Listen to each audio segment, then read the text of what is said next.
Y'all know why I'm late. But tonight, I'm going to let you know right now, episode's going to be spicy. Got a lot to get off of my chest tonight. And it's late night Louie. You know what time it is. You already know. I'm feeling good. My Braves are going back to the NLCS. Let's get this damn podcast fired up.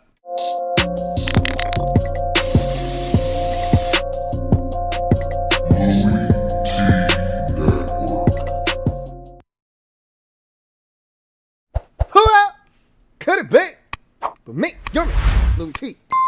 Welcome to the 211th installment of the LouieTeeNetwork podcast. I, of course, am your set man, Louie T. Thank you for joining me. So much has happened since the last time we talked, and let me apologize to you right now for not having a Friday pod. I mean, you can miss a Wednesday, you can miss even a Monday from here, from time to time. Fridays are sacred. You can't miss Fridays. Try not to, at least. So I apologize for that. A lot going on, man. A lot of things going on, as you can imagine. No excuses, though. No excuses. We find a way to get it done here on the Louie T Network podcast. So wanted to get that out of the way immediately. Now, shout out to the Atlanta Braves and my guys for getting it done. All the Braves fans out there, stand up. You know what it is. It's for the A, baby. We're going back to the NLCS. Hopefully, this time it'll be different. We got to get one for Freddie Free. For the free! For the free! But let's talk football. Let's talk football because we got all night to talk about other things. I want to get to a little bit of boxing a little bit later on in the show, a little bit of college football. What a Saturday night, man. What a Saturday in general it was. We'll get to that stuff later on, though. Let's get straight to the heat right now, though. Let's get straight to the heat right now. Let me drop this gem on your melon. Open your mind, let your conscience be free. You're now rolling with your man, Louie T double E. Let me open you up. Get you thinking a little bit. So Jon Gruden resigns as Vegas Raiders coach. Who didn't see this one coming? This was an easy 92-mile-an-hour fastball when you come up to the plate sitting dead red. You get the green light 3-0, and you know that guy doesn't have anywhere to put you. He doesn't want to walk you, and you're sitting dead red, and he's got nothing on the fastball, no movement, and you crank that baby out of the park. This one was a no-doubter. But it's funny. So there's so many different layers to this story, and I'm going to peel back a bunch of them tonight. Maybe not all of them, but as many of them as I can get to tonight. So let's start with the fact that Jon Gruden said some things in an email about Damari Smith back in 2011. When that was first founded, and those emails were revealed to the masses and what was said in them, he wasn't immediately suspended. He wasn't reprimanded by his coach or the league. The man coached in an entire another game before anything was done. So let's start there. So I'm not one of those people that love to jump on the cancel culture because at times as a society, we can go too far with the cancel culture. But what I found in this stretch of time where the cancel culture has become real, I've come up with a slogan when it comes to the cancel culture. The cancel culture is real for the fake ones. See, you can't cancel someone that's real. Only the fake ones get canceled. You were a fraud to begin with, and you were allowed to get away with it but now your shit has caught up with you. Those are the ones who get canceled. The real ones don't. Give you an example. Dave Chappelle just came out with a new Netflix special. And if you know our society today, you can say whatever you want about black people, Latinos, any minority you like. You better not talk about the LBTGQ and whatever else letter community, or it shit's over for you. It's gotten to that point now where they get more protection than any other group in this country. How the hell did that happen overnight? I don't know. Stop asking. But they tried to band together to get rid of Dave Chappelle. And what they fail to realize is you can't cancel Dave Chappelle because he's not a fraud. That man walked away from $100 million. You think this man gives a shit about what you talking about? He's too real. You can't cancel a real one. You can cancel the fakes and phonies. Jon Gruden's a fake. And he got exposed. But the shit that pisses me off is the fact that he talked about Damari Smith's lips. And, for me, I'm like, that's bullshit. We know there's racial undertones, or as they like to say, racial tropes. Yeah, there were racial undertones with that joke. But I'm like, But nothing was done. Something should have been done. He shouldn't have been coaching against the Chicago Bears. Something should have been done. What is the message that you're sending? It's okay to talk about a black man. But the minute that we found out he said something about Roger Goodell, and he talked about female referees, and he talked about Roger Goodell being a pussy. Oh, shit, wait. He's got to go. Isn't it amazing, too? Let's get to Roger's ass, because this has been Roger's thing since he's been the commissioner. Isn't it amazing that Roger does whatever the hell Roger wants to do when Roger wants to do it? When he feels like suspending somebody, he suspends their ass, whether he's got proof or not. Go see Deflategate with Tom Brady. When he doesn't feel like suspending somebody, then he does it. Doesn't have any proof, wants to leave it alone. It is what it is. How many times has he allowed Josh Gordon to come back? Can somebody tell me what's going on with... And you know what? I'm not going to go down that road, because I don't even know what his situation is. Anyway, I digress. He likes Josh Gordon. That's my point. He likes Josh Gordon. He wants to keep giving him chances. And I'm not saying don't give the man chances. It's amazing that 650,000 interviews reportedly took place. Or excuse me, not interviews. Emails were scoured through during the Beth Wilkinson report on the Washington football team. This is what uncovered Jon Gruden's emails that ultimately led to him resigning. Over 650,000 emails scoured through.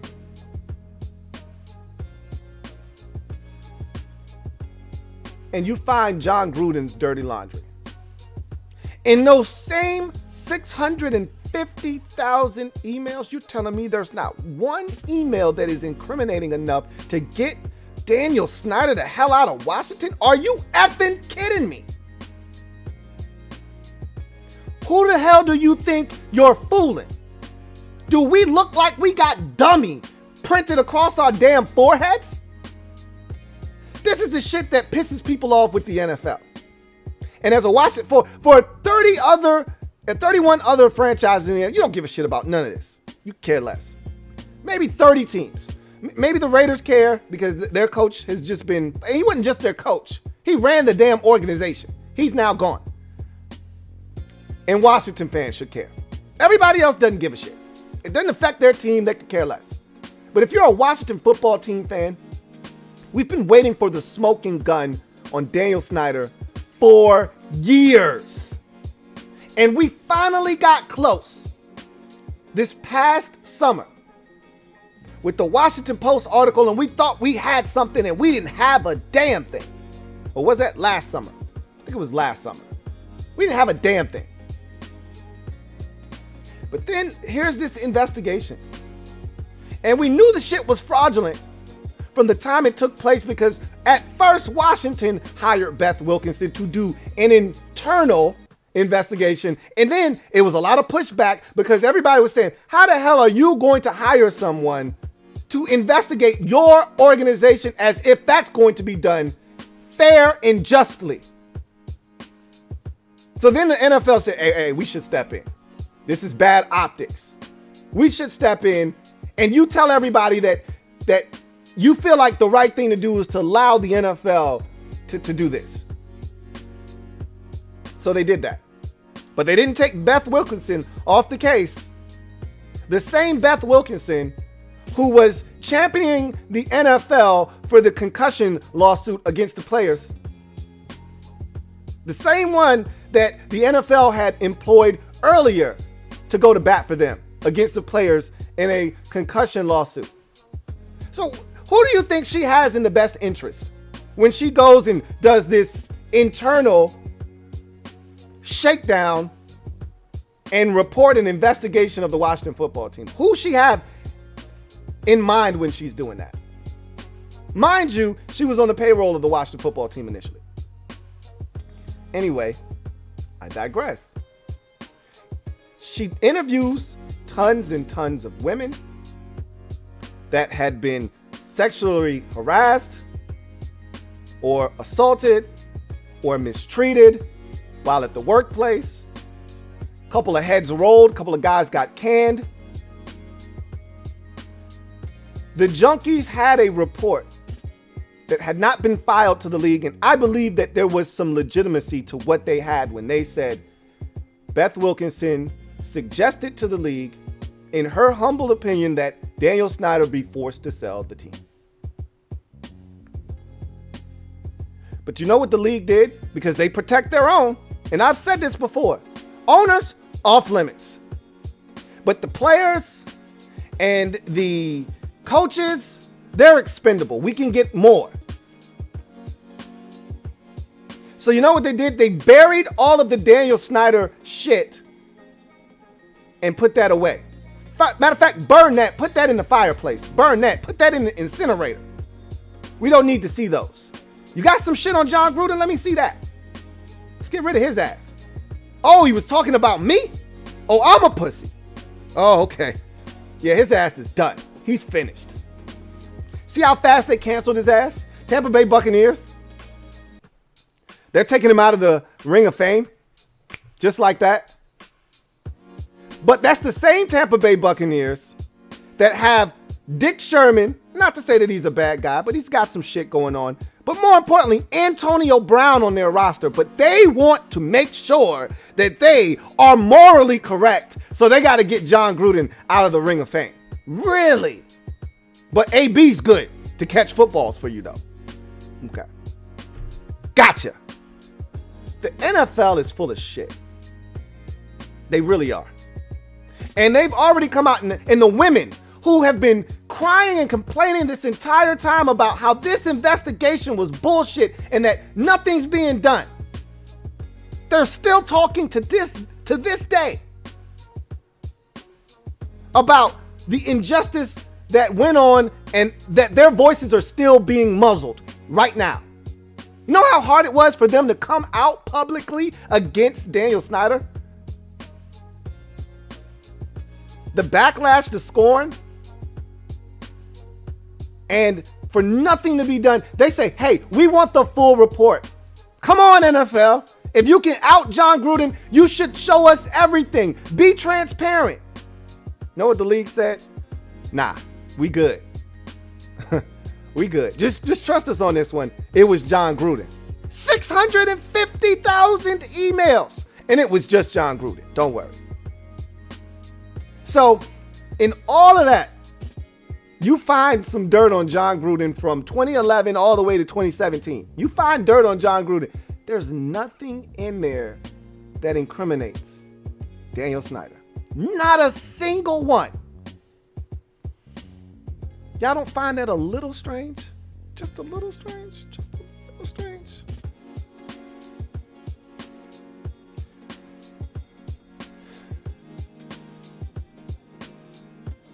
I love the game of football. But man, do I hate the NFL. and they're two mutually exclusive entities. I love the game itself. But the actual shield is bullshit. And this is another prime example of why. And they know what they're doing. They're untouchable.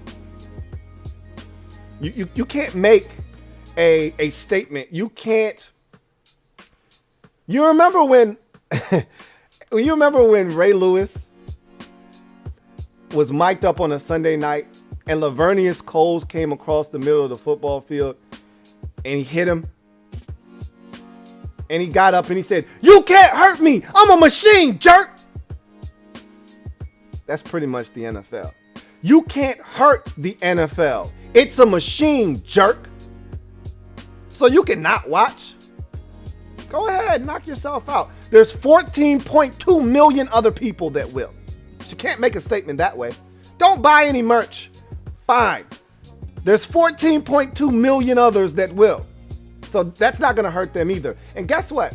Every network is salivating, ready to knock the other out over a chance to get the NFL product on their channel. So worst case scenario, if every single NFL fan decided we're not going to any games, we're not buying any merchandise, guess what? You're still going to watch it on television. And CBS and Fox and ESPN and Amazon and whatever other entity is out there, they're all looking to get in on the business of live sports, specifically NFL live sports. It's one of the biggest products that keeps these networks lights on is live sports. And none is bigger than the NFL. So they'll continue to get paid regardless. They're Teflon. None of this shit ever sticks to them. And they'll talk about change and inclusivity and all of this shit. But at the end of the day, just like ESPN, they're full of shit. I love listening to Dan Le Batard and, oh my God, what is my girl's name that used to host ESPN Sports Center, The Six with Michael David Smith. God damn, I can see her name. I just saw her the other damn day. What is her name? What's my sister name? Oh my God. It's gonna eat me up. Somebody help me in the comment section, please. I'm dying over here. Y'all know who I'm talking about. I'm not gonna be able to concentrate until I figure her name out. I'm just gonna look it up.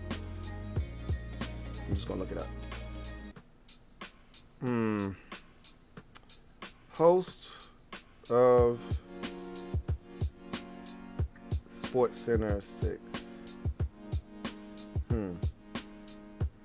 Jamel Hill. There we go. Jamel Hill. I love listening to them on YouTube talk about the culture at ESPN and how they try to preach inclusivity, and they tried to make it seem like they were diverse and they were this and they were that, and it's all a front.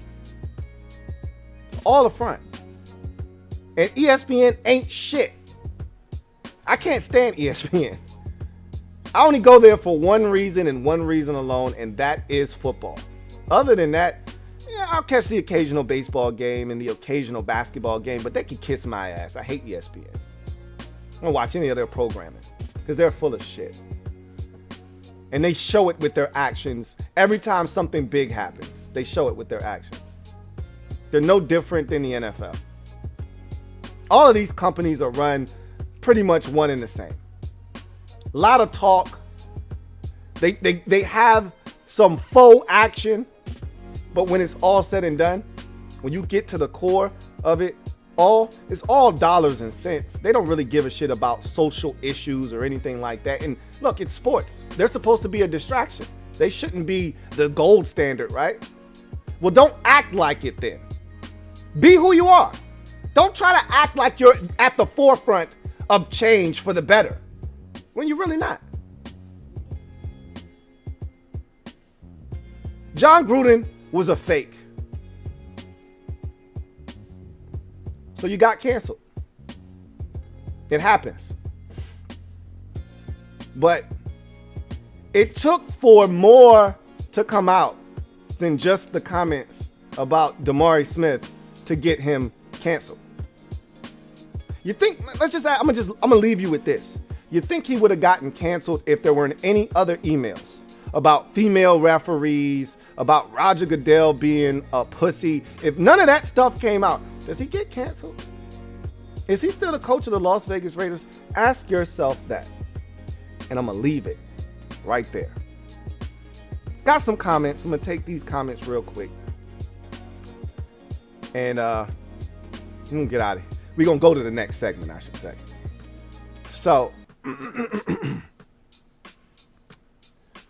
Captain Spartan 04. Thank you for the super chat. Greatly appreciate you. Who writes, celebrate! We NLCS bound. You goddamn right. I love it, man.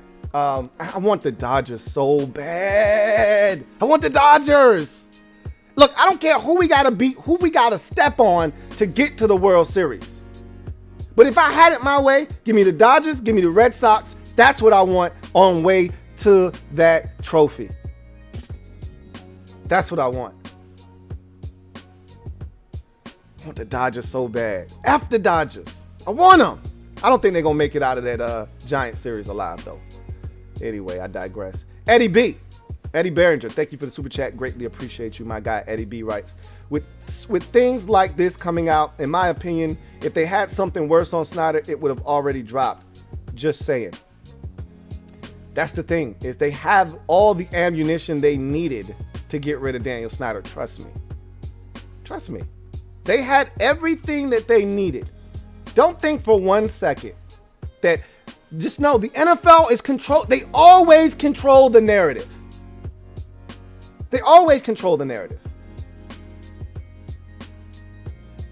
When Beth Wilkinson rolled into Roger Goodell's office with about 8 flat carts full of information that she has gathered during this entire investigation, and she says, this whole cart right here is nothing but shit on Daniel Snyder.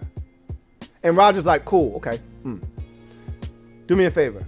Take that and go ahead and throw that in the incinerator right now. Get rid of that. Leave all the rest of the stuff. Get rid of that one right there. She's like, but you don't want it. No, I don't need to see it. Just go ahead and get rid of it. We're going to take a look at all the rest of this stuff. See what's in here. Get rid of that. I don't need to see it. Because we're about to give him essentially a loan so that he can buy out the minority partners so he can become 100% owner of the Washington football team. So I don't need to see anything you have on him, because I don't need to know, because we don't need to pull all his skeletons out of the closet. We don't need to do that. As long as that information is just between me and you've already signed your NDA, so you can't say a damn thing. So as long as that information stays here, and we good. The reason that Jerry Richardson had to go, he was already about to sell the Panthers anyway, but that shit was out. The shit that he had done was already out. He couldn't survive that. Snyder's shit isn't out. And it might not be with a person, but he might have said some things that could have been derogatory enough. We're waiting. We're salivating. We're just waiting for that one slip up. And I know there's an email or two in there with a slip up. Dan Snyder's done some shit. We all know about the what was it, the plane ride, or was it the plane ride to that country music festival with the female that he ended up forcing her to sign an NDA, and he paid her off. We all know, like, he's not a good dude. We all heard about the encounter with the cheerleader and his buddy that's a doctor, and he's like, hey, how about I send you upstairs, and you get to know each other better. Like, we know this guy is a creep. You telling me he ain't slip up once? People like that don't change. They don't just turn over a new leaf. They got shit. They just don't want us to see the shit. Trust me. You think Beth Wilkinson just did this entire investigation and there's no paper? There's no paper? You think she just gave them a verbal account of what she found? Nobody does that. There was Deflategate in Wells, Tim Wells, whatever his name is. Wells had a report that was like 600 and something pages over a damn football. Are you telling me a toxic organization and a deep dive into it doesn't produce any paper? Unbelievable. The NFL literally released a statement saying she gave us a verbal account. What? What? Eddie, come on, bruh. Come on, Eddie. There's some shit out there, bruh. They just don't want us to know about it. And that's okay. We already know it's not happening. It's not happening. Melaqui Jimenez, thank you for the super chat. Greatly appreciate you. Melaqui writes, hate to interrupt, but Louie T is the best football content creator this side of YouTube. Can't wait for that spicy take you got marinating for us tonight. Well, I just slid it to y'all. Just slid y'all some of that heat. I got some more stuff when we go through these games too. It was a really compelling week of football, but that's the shit I had. The provocative shit I had was the Gem Droppin Session, man. I thank you for that super chat. Really do appreciate you. And if you're out there and you haven't already done so, please bless the kid with a sub, hit that notification bell, and a like. So only 75 likes. There's over 200 of y'all out there. Come on now. We better than that. Let's hit that like button. And I love the fact that y'all got to 75 so quick. Let's go ahead and get to 100 though.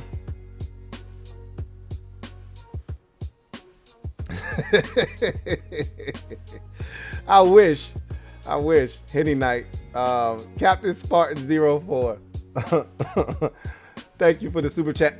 Double up. Thank you for doubling up, Captain Spartan. Greatly appreciate you. Who writes, when you talk college football, don't forget Ole Miss, Arkansas. A really good football game there. So what did that thing end up like? 42-41? 52-51, some craziness like that. Anyway, I digress. Freddie Lee, thank you for the super chat. Greatly appreciate you. Freddie Lee writes, I know you are a Notre Dame fan, so how would you feel about a trade for Ian Book? And we both know that Book knows how to win. He's a gamer and a Ron type of player. Nah, I wouldn't do that. Like, Ian Book is no different than, literally, Ian Book is Taylor Heineke, just 7 years younger, essentially. Same dude. 6 foot nothing, less than average arm strength, great mobility, has moxie and poise and toughness, willing to do whatever it takes to win, but he's lacking those game-changing qualities that you look for in a franchise quarterback. So, yeah, you'd essentially be trading for Taylor Heineke 2.0 all over again, which we don't need to do.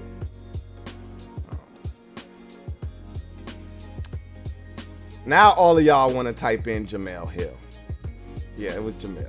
That's who I was thinking of. I couldn't think of her name. Y'all know who I was talking about, though. Metaphor, thank you for the super chat. Greatly appreciate you. Thank you for being a member of the MOBB as well. Who writes, all them field goal and pat misses. Dustin was perfect. Nice, question mark. I was going to bring that up today. It's funny that you brought that up, Metaphor. You must be watching all these games too. Man, I watched so many teams miss extra points this weekend, and I'm just thinking to myself, all this bitching and complaining we doing about Dustin missing kicks. This isn't a pandemic. No, it's not a pandemic. It's not a world crisis. It's an epidemic in the league. There was a lot of missed extra points this week. A lot. Some teams even missed multiple extra points. So I said all of that to say this. Shit happens. These kickers are not perfect. It's crazy because these kickers are more likely to miss an extra point than they are a field goal, which is just insane. Like, not only do you know what the distance is, it's 33 yards, but you get to put the ball wherever you want. You can put it on the left hash, the right hash, or you can put it down the middle. You get to pick where you kick it from. And they're still missing. Unbelievable. Unbelievable. Anyway, I digress. Let's get to Slate Skatin. Let's go ahead and put your damn skates on. I got my rollerblades on.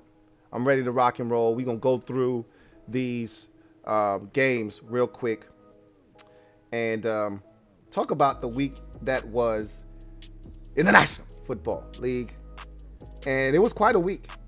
A lot of good football games and a lot of outcomes that I don't know if I thought was going to occur the way that they did or not, but let's get to it. So, start on Sunday, over across the pond, Jets and Falcons do battle over in London, the first of, I think, 2 London series games. Don't know if they're heading to Mexico this year or not, but the first of 2 London games for sure. And really disappointed in the Jets. You know, coming off of that big win in week number 4 over the Titans. I thought they had a little bit of momentum. Here the Falcons are without Calvin Ridley, who, you know, stayed behind to handle some personal matters. They're already without a couple of their receivers to begin with. No Calvin Ridley to add to that mix. I just thought they had the advantage. You know, just don't let Cordero Patterson, I guess it's easier said than done, Cordero Patterson and Kyle Pitts get you. And Pitts was due for a breakout game. At some point, we knew he was going to break out. I thought he was going to do it against Washington. I'm going to be honest with you. And he didn't.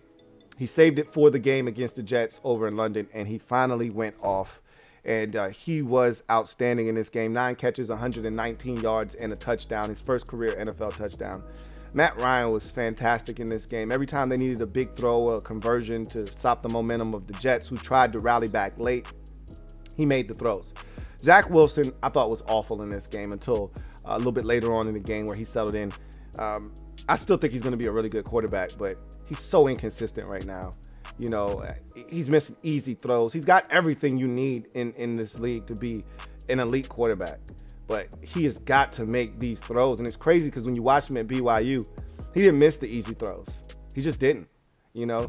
And now he's missing easy throws left and right. And I just think his head's spinning. I think the game's moving too quick. I think I tweeted this out during the game. Like, you know, it's hard to watch right now with Zach Wilson because his head is spinning. You know, his process is being sped up and he's missing easy throws. They're trying to set up a little screen out in the flats and he can't even get the ball out there. You know, he's skipping it and one-hopping it to his receiver. And it's just, it's a mess right now, the Jets are. Offensively, that is. So, and they weren't good defensively in this game either. So, a lot wrong there. But, you know, if you're a Falcons fan, you got to be pissed because you're literally, you know, one stop away from being 3-2 right now. If you get one stop against Washington and win that game, you had a chance to be on a 3-game win streak right now. And, you know, I was talking to my sister about it. You know, she's a Falcons fan. And I said, if you beat us, you're going to win 3 in a row because you're going to beat the Jets over in London. And they could have been on a 3-game win streak. And they could be 3-2 right now. Instead, they're 2-3. But the Falcons' schedule, when you look at it, they got a chance, man. I don't think they're good enough. But they got a shot, man, to you know, get over 500 and be competitive in that division. But they're going to have to be more consistent. That's for sure. Packers at Bengals. My goodness, was this one hell of a game or what? Especially the finish. Devontae Adams went apeshit in this game. I don't know. What did he have? Let's look it up. 11 catches for 206 yards and a touchdown. He was ridiculous. So was Jamar Chase, who's been a ridiculous receiver. And everything that they thought they were getting when they spent the 4th overall pick on this kid. He's been fantastic. Or 5th overall pick, I think he was for Cincinnati. He's been fantastic. And 6 catches, 159 yards, and a touchdown for him in this game. Joe Burrow had to go to the hospital after this game with a neck contusion. I've never heard of such a thing, but I can imagine what that feels like. You ever been, see, people play too much. When I was in high school, we had this thing where, got your neck, and they chop you in your neck, and like literally for like 30 seconds, you can't swallow. Just imagine being hit 5 times harder than that. If you can't swallow for 30 seconds when somebody just gives you a little quick tomahawk chop to the neck, imagine if somebody, one of these big 270 or 300 pound behemoths gets you in your neck. I can only imagine what that feels like. But anyway, this is a hell of a football game, especially the finish. So there was a stretch in this football game where there were about 5 missed kicks in a row, and each team had an opportunity to win the football game. It was insanity. Let's see if I can pull up the stretch here that happened. So, okay, so the Bengals score a touchdown with 7:53 left in the fourth quarter to make this thing 22-all. All right. So then the Packers and the Bengals trade punts. They can't get, the ball and move it into scoring position until finally at the end, which we know this is Rodgers' time. Rodgers gets the football back, and with about 3 minutes left in the game. And so no. I digress. The Bengals score with 3 minutes left, right? They score with about 3 minutes and a half left. Rodgers get the football, and they drive it all the way down the field. And with 2 minutes left in the game, they send Mason Crosby out on the field for a 36-yard field goal. And he misses. Okay? So then the Bengals have a shot. And Joe Burrow gets on the field, and they get it all the way to the Packers' 39-yard line. I thought they were a little too conservative. I thought they could have gotten even closer, but they really trust their rookie kicker, Evan McPherson, and I've talked about him. He's really good, got a big leg. So they kick a 57-yard field goal, and he misses. It hits the right upright. It's no good. So I'm thinking to myself, you just effed up. That's why I thought they were too conservative, because you're dealing with Aaron Rodgers here. So I'm like, you give Aaron Rodgers the football essentially at midfield, and you tell him, hey, all you need is about 15 yards to get your kicker a chance. It's Aaron Rodgers you're dealing with here. And of course, Aaron Rodgers in 3 plays moved the ball 20 yards, gets it to the Bengals 33-yard line to set up Mason Crosby for a game-winning 51-yard field goal as time expires. He misses. We go to overtime. So that's 3 missed kicks, 2 by Mason Crosby, 1 by Evan McPherson. We're now in overtime. Very first play of overtime, Joe Burrow is picked off. I think it was Devondre Campbell. Let me see.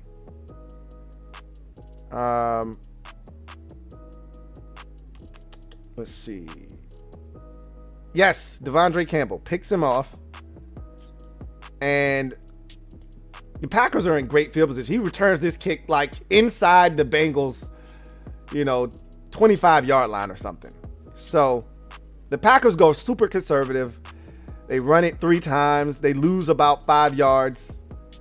And they send Mason Crosby out on the field for a 40-yard field goal. And they're thinking, Mason's our guy. He's going to make this thing. We're going home with a win. We're escaping the jungle with a dub. He misses again. So now the Bengals have great field position, and they've got a shot, and they move it down the field, and they get to the Packers' 32-yard line, and they send Evan McPherson in for the kick.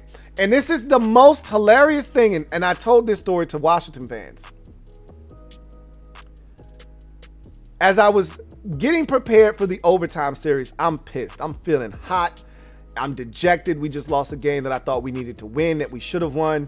And I'm setting up and I'm watching all of these games in front of me, and specifically this Packers game, because it's nuts. It's zany as I'm getting ready to go live. And Evan McPherson kicks this thing, and it's going straight down Broad Street. Looks like he's won the game for his team. And at the very end, I'm talking about maybe 3 yards away from going through the uprights. It's like a gust of wind hit this thing and sent it right into the goalpost, the left upright. And he doesn't wait to see it go through. A kicker knows when he's hit it flush, and if it's going straight, he knows.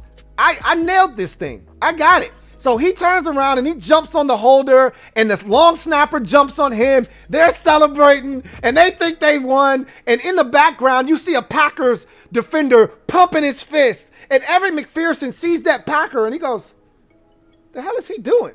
So he turns around to see all of his teammates walking off the field dejected, and the Packers pumping and high-fiving.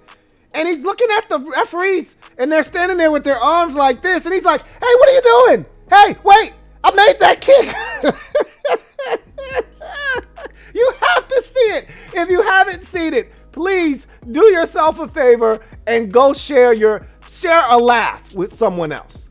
That is the funniest thing I've ever seen happen with the kicker. He swore he made the kick. Obviously, he didn't.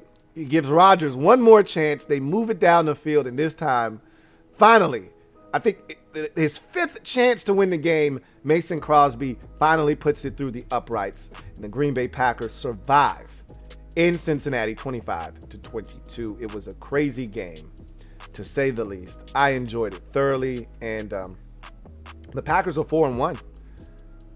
I told Packers fans, and I know they don't want to hear this, but I've told Packers fans, this season feels a lot like 19, less like 20. 20, they felt dominant.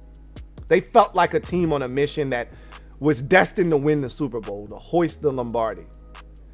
I don't feel that way about them this year. This feels like 19. I felt like the 19 team that first year with Matt LaFleur, I felt like they were fraudulent. Like they were a house of cards, and that at any moment you could snatch out one of those base cards and the whole thing would just come down, crashing down. That's how I feel about them right now. Like this 4-1 feels fraudulent. I haven't been overly impressed with any other wins, but that doesn't matter, especially in the regular season. All that matters is that you get the win, and that's what they've done outside of week 1. They've won 4 straight, and they're playing confident football. But the Packers fans will keep telling me, hey, we got a ton of injuries. We're going to be fine. Okay, I believe you. We'll see. For the Bengals, this stings. Because nobody every year there are a couple of teams that come out of nowhere that no one's expecting anything of. The Bengals have a chance to be one of those teams. And if they really wanted to put the league on notice, like, hey, when we beat Chicago, when we beat Minnesota and nobody really, they lost to Chicago actually. When we beat Minnesota and nobody was paying attention, when we beat Jacksonville on Thursday night, everybody said, oh, Cincinnati, that's cute, but you almost lost to a winless Jacksonville Jaguars team. You're not all that. This was their opportunity to put the league on notice. Like, nah, we're not bullshitting around. We're for real. And they had every opportunity to win this game, and unfortunately, they couldn't get it done. They're 3-2. This one stings. If they miss the playoffs by 1 game, they'll be kicking themselves over the Chicago game, but they'll be kicking themselves over this one in particular. They should be undefeated against the NFC North right now. They beat Minnesota in overtime with a field goal. They should have beaten Chicago. The Bears were terrible offensively that game, but Joe Burrow threw 3 interceptions, including a pick 6 in that game. They lose to the Bears, and they should have beat the Packers. You could argue that the Bengals should be 5-0 right now. You could also argue they should have lost to Minnesota. If Dalvin Cook doesn't fumble, and there's still Vikings fans arguing that he didn't fumble, they don't win that game more likely than not. But that's nor here nor there. They're 3-2. That stings. That loss hurts. But they're still 3-2, and everything that they want is still in front of them. So, got some super chats. I don't want them to go away, so I'll knock them out real quick. Got one here from Big Money Sonny. Thank you for the super chat, Big Money Sonny. Greatly appreciate you. Thank you for being a member of the MOBB who writes, let's get these super chats and likes up so Luke can buy the football team. Mob Squad, stand the F up. Y'all heard that, man. We officially in the building. Y'all know what it is. Black Al B. Thank you for the super chat. Greatly appreciate you. My guy Black Al B writes, what it do, Lou? What it do, Black Al B? Says, my Vikes are so damn disappointing to watch. I've been in Zim I trust guy for way too long. He's got to go. Yeah, they're a tough watch. And I said this before the season. I didn't think the Vikings were going to be very good this year. We're about to get to that game here in a second. And I'll talk more about that when we do get to the Vikings. But you're absolutely right about the Minnesota Vikings. Tony P 56. Thank you for the super chat. Greatly appreciate you. My guy Tony P writes, what up? What up, Tony P? Is the coaching staff throwing games for a top 10 draft pick? It's unexplainable why the offense is stale and our secondary is lost every week. Again, the offense, I don't have a problem with. I said this on Washington Football Nightly today. If you would have told me 5 weeks into the season we'd have the 11th rated offense in the league, I would tell you that we are over 500 because there's no excuse for the defense being as bad as it is right now. And I could not have forecast that. Not in a million years. Would you have gotten me to think that our defense would be among the worst in the league with the 11th rated offense? No chance. You told me before the season started, 5 weeks in, we've got the 11th rated offense with what I thought the defense was going to be. We're either 4-1 or 5-0 right now. So I don't put a lot of the blame on the offense, even though they've had their fair share of struggles this year. They weren't supposed to have to score 30 every week for us to win. That's the problem, is that we go into every game thinking if we don't put up 30 plus, we're going to lose. That's not how this thing was supposed to be this season with this defense. Barrett Downing, thank you for the super chat. Greatly appreciate you. My guy BD writes, what up, Lou? I see some of the fans trying to jump off the ship, but if you're looking for me, I'll be on the top deck going down with the ship. Ron's plan. Respect. We know who's staying on and who's not. And it's okay. Again, I'm never going to chastise those for getting out of the vehicle, jumping off the ship, getting out of the car, or what may have you. And I'll welcome them back just as quickly when they decide to jump back on. They've earned, if you've been around for the last 10, 20, or 30 years, then you have the right to come and go as you please. So I'm not going to chastise anybody for leaving, because this organization has made it so that people don't want to hang around. When things get tough, they look for the exits because it's the easy thing to do. And they have every right to do that because this organization has trained us to do that. Don't overly invest, will only break your heart. So if you want to get out and save yourself the heartache. Don't have any problems with that. You know where you're going to find me, and I know where I'm going to find you and a lot of the other fans out there, but there are some that are going to be like, I'll be back when this shit gets turned around. That's fine. And I'll be like, arms wide open. Come on. There's more space. Because at the end of the day, we're all family. We may not get there the same way, but we all want the same thing. We just don't all know how to go about it. Some people want to lose 14 games to get the second pick in the draft. Some people are like, to hell with that. Everybody's got their own philosophy. Ron's not the right guy. We need to do this. We need to fire Del Rio. We need to do that. Everyone doesn't have the same way to get there. Everyone's got different GPSs. This person's using Waze. This person's using Google Maps. At the end of the day, we're still going to get there. At least that's what I tell myself. That's how I allow myself to sleep at night. So I'm glad to know that you're still on board. Good to know that I have company. Seems like it's less and less people these days. When the season first started, it was jam-packed. Not as many people when I look around now. So it's good to know that you're still here. BD, really appreciate you. Captain Spartan 04, thank you for the super chat. Greatly appreciate you. My guy Captain writes, since it's late night, Louie, I'm taking a shot every I digress. You might be drunk after tonight. I wouldn't do that if I were you. But that would be a pretty cool drinking game. Fat American, thank you for the super chat. Greatly appreciate you. Fat American writes, if it isn't Louie, I digress T. What's good? Nothing much, man. Celebrating my Braves and talking some ball with y'all. That's all. Fat American, thank you for the super chat. Double up. Fat American writes, Yo, Lou, you watched Squid Games yet? Not yet. We were not home the entire weekend, so I haven't gotten to it, but I've heard nothing but good things, and me and my wife have already said that we're going to watch it, so maybe it'll be this weekend. We'll see. Metaphor. Thank you for the super chat. Double up. Thank you for doubling up, Metaphor. Greatly appreciate you. Fat American, thank you for being a member of the MOBB. Same can be said for Barrett Downing. Thank you for being a loyal member of the squad. Who writes, White Urkel last night with the missus. Hey, look, I told y'all last night I wasn't going for the Rodrigo Blankenship slander. Okay, I wasn't gonna stand for it. I'm gonna say the same thing tonight. Y'all gonna leave my guy Rodrigo Blankenship alone, okay? Just because the man wears rec specs doesn't mean he can't kick the football, okay? Anyway, I digress. Fat American, go ahead and take another shot, Cap. 2005 playlist revived my enthusiasm on the next week. You and this damn 2005. Fat American, I cannot, man. I cannot with you. So back to the Slate Skatin we go, and we head to the next contest. I told my man Black L.A.B we were going to his Vikings. Here we are. Vikings survive another late game thriller. First and foremost, if you're a Minnesota Vikings fan, you need a pacemaker, because much like Ravens fans, except you always seem to find yourself on the wrong side of these, you're in one of these games every single week. And the Vikings could easily be 4-1 right now. The Vikings could easily be 0-5 right now.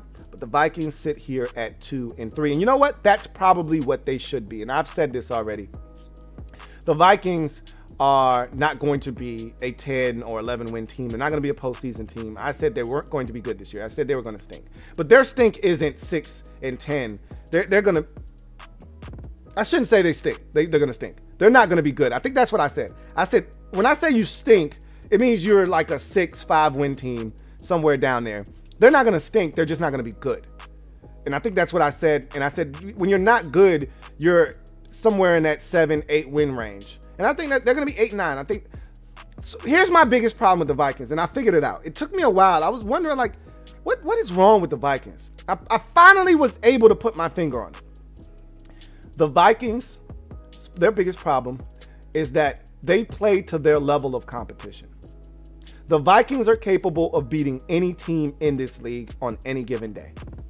If they played the Cowboys, which they do, on Sunday Night Football later on in the season, I wouldn't be shocked if they win that game. Even if the Cowboys at the time of that game is 9-1 or 9-1, I wouldn't be shocked if the Vikings beat them.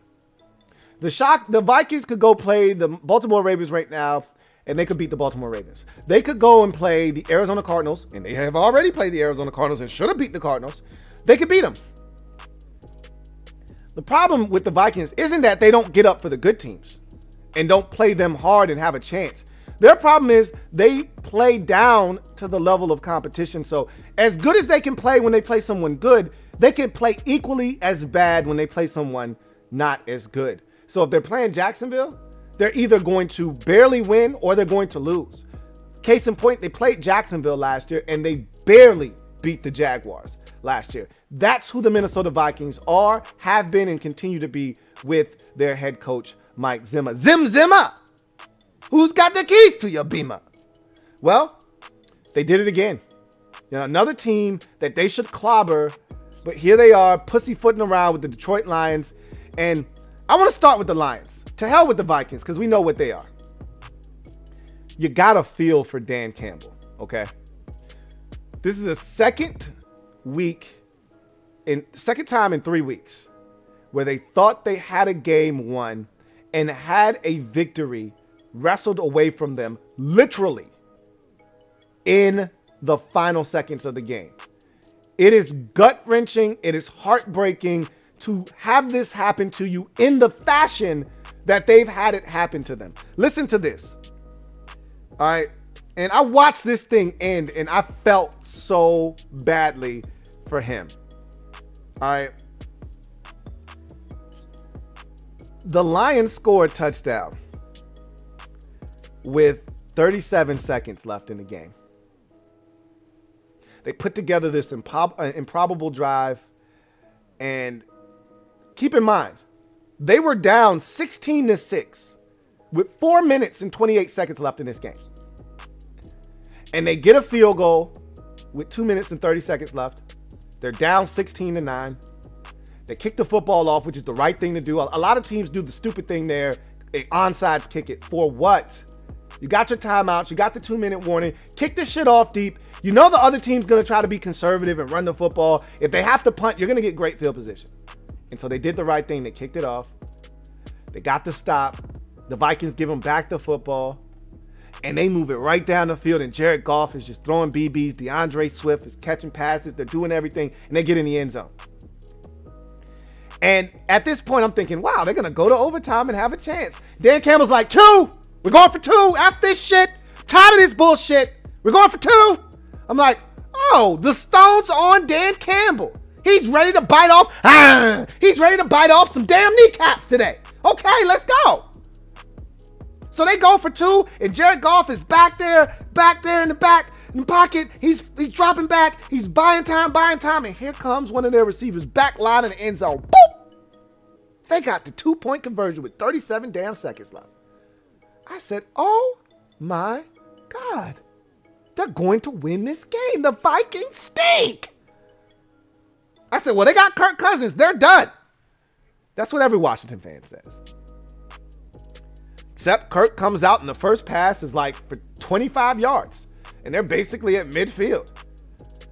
And I think they get one more little pass in there.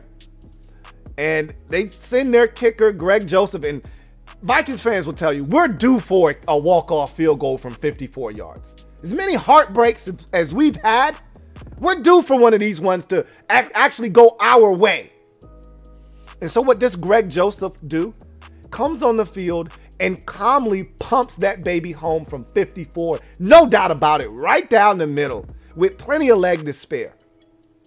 And Kirk Cousins goes over to Mike Zimmer, and I love this moment. He goes over and he grabs Mike Zimmer. He shakes him like a rag doll, and he's like, damn right, Mike. And Mike's like, get your ass out my goddamn face. Stop pushing me so goddamn hard. He pushed the shit out of Kirk. But I loved it. It was so great to see that emotion come out from both of those guys. Because they know shit's on the line. Every time they lose, it's Kirk's fault. And every time they lose, it's an indictment on Zimmer. And then you look across the field, and Dan Campbell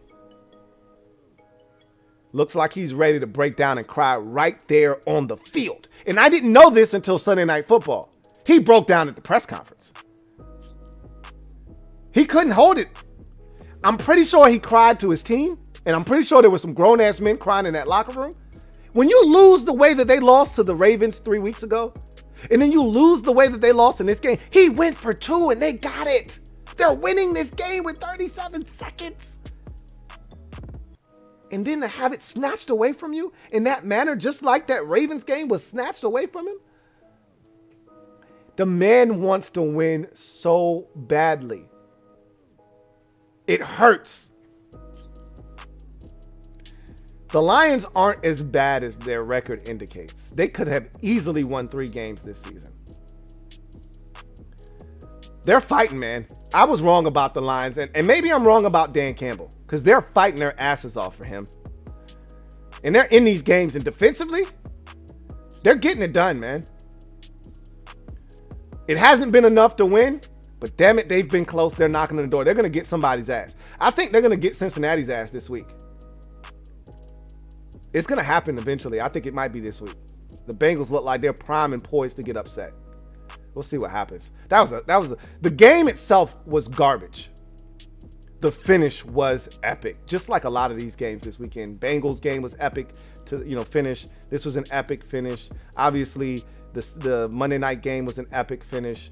The Chargers game with the Browns was an epic finish. That was an epic ball game. That wasn't an epic finish. That game was fantastic.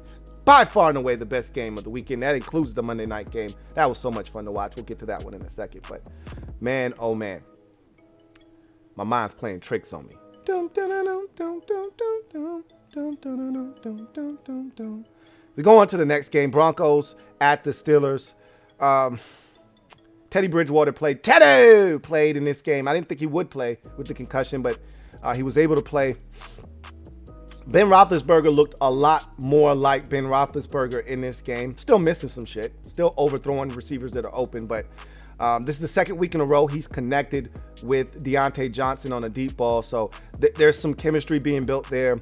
Good to see Chase Claypool getting back to being Chase Claypool. This was the first game I've actually felt like he's starting to make plays. 5 catches, 130 yards, and a touchdown for him. But I think the biggest key for the Pittsburgh Steelers in this game wasn't anything that Ben Roethlisberger did, even though they're only going to go as far as Ben Roethlisberger takes them. If he doesn't play well, they're not going to win. But the biggest thing in this game was the emergence of Najee Harris. And my guy, Captain Spartan, has been begging, pleading with the Steelers to run the football more. This is what they have to do if they're, because I'm going to tell you right now, when the dust settles and the smoke clears, the Steelers will have, if they stay healthy, and this is a big if for them because Joe Hayden seems to be out of the lineup every 4 weeks. He gets injured and is out for 2 or 3 weeks. But if they can stay relatively healthy, they will have a top 5 defense this year. They're that good on that side of the football. They're that good. There's every now and again, there's lapses in concentration with that unit. But when they're dialed in, they're dominant. And Najee Harris, 23 carries, 122 yards and a touchdown. That's what they have to get back to. I don't know if they can consistently do that or not, but that's who they need to be. And let Ben play off of that. He can no longer throw it 53 times and be the anchor of this team. They have to turn this thing over to the run game because their defense is so good, even if they're not scoring. Just don't turn it over. Don't do anything stupid. Give yourself a chance, because this defense is good enough to give you a chance late in ball games. So this was a good game for the Steelers, a much needed game for them. I don't know if they build off of this or not, but this is the formula. This is the recipe right here moving forward. Run the football, play action fake off of that. You get Deontay Johnson or Chase Claypool deep over the top of the defense, and Ben can't miss. And he's been missing. He can't miss. And he hit a couple in this game. That's the formula on offense. We'll see if they're able to stick to it. But for the Denver Broncos, they made a game of it late. They were getting their asses handed. It was 24-6. And that's where I thought the Steelers kind of took their foot off the gas pedal. Like, yeah, we got these boys. And they allowed this thing to get really interesting because the Broncos literally had the football inside the Steelers' 30-yard line with a chance to tie this game up with a touchdown and a 2-point conversion at the end. And it should have never have come to that. Because of the way they dominated this game, they should have won this thing going away. But you got to understand where the Steelers are right now. Mentally, they're not that team yet. They may not be that team at all this year. That just puts teams away. But this was a good step in the right direction. For the Broncos, Courtland Sutton was outstanding in this game. But my problem with the Broncos is every team that's quarterbacked by Teddy Bridgewater has this problem. You're not explosive on offense because Teddy Bridgewater's your quarterback. And even though Teddy doesn't do anything wrong, he was 24-38 for 288 and 2 touchdowns and an interception. It's a good game. But that's what all of Teddy games look like. That's what they all look like. And they all end up being in the same range from 17 to 27 points. Rarely do you get a 30-point outburst from a Teddy Bridgewater-led offense. Matter of fact, let's see how many times Denver has scored 30 this season. It scored 19, 7 last week, 26 when they blanked the Jets, 23 and 27. So what did I just say? From 17 to 27 is where you're going to find yourself with a Teddy Bridgewater-led offense. They haven't scored more than 27 points at any given point this season, and they're probably not going to. Not very many times, unless the defense chips in with a pick six or a forced fumble and they start their possession at the 7-yard line, in the other team's territory, or they get a scoop and score and they take it to the distance to the house, or you get a kickoff return for a touchdown or something like that, or a punt return. Teddy's not going to score 33 points offensively. That's the problem with the Teddy Bridgewater-led offense. And that's going to stunt the growth of the Denver Broncos. That's why Drew Lock needed to be good. Because, yeah, he's feast or famine, but he's explosive and they can score points with him under center. They're not going to do that with Teddy Bridgewater. He's not going to turn it over. He's not going to make a bunch of mistakes, but he's not going to make any electrifying plays either. And the Broncos are going to be solid, but they're not going to move the needle. And this is another one of those games where you look at it and say, that's pretty much who you are. Big win for the Steelers. They needed this one. They're on a 3-game skid. They snapped that, get back in the win column, see what they can do. I think they're on Sunday night against the Steelers or Seahawks. And now they get a break. They didn't imagine getting this game without Russell Wilson. They'll get Geno Smith. They will devour Geno Smith's ass. They will eat his ass alive in this game. And they'll get back to 500. We'll see what they do once they get there. Big win for them. Dolphins at Bucks. Not a lot to say on this one. This was a total ass whipping. Actually, the Dolphins came out and fought. This game was 10-10. And then I think it was 24-17. And then after that, the Buccaneers just went ape shit on the Dolphins. And I feel the same exact way I do about Teddy Bridgewater. I do about Jacoby Brissett. He's just like Teddy Bridgewater. I feel the exact same way about Jacoby Brissett as I do Teddy Bridgewater. Nothing fancy, nothing flashy to see here. He's not terrible. His numbers will never, ever wow you. He won't really hurt you, but he's not going to do anything to change the game for you either. And just like with Teddy, 17-27, that's the best that he can do. 27 of 39 for 275 and 2 touchdowns and 1 interception. Did I not just recite those same numbers for you from Teddy Bridgewater? Does that not sound like eerily similar? They're the same guy. One's really skinny, the other's pretty husky. But they're the same dude. Different jersey numbers, different body type, both brothers, different teams, same dude.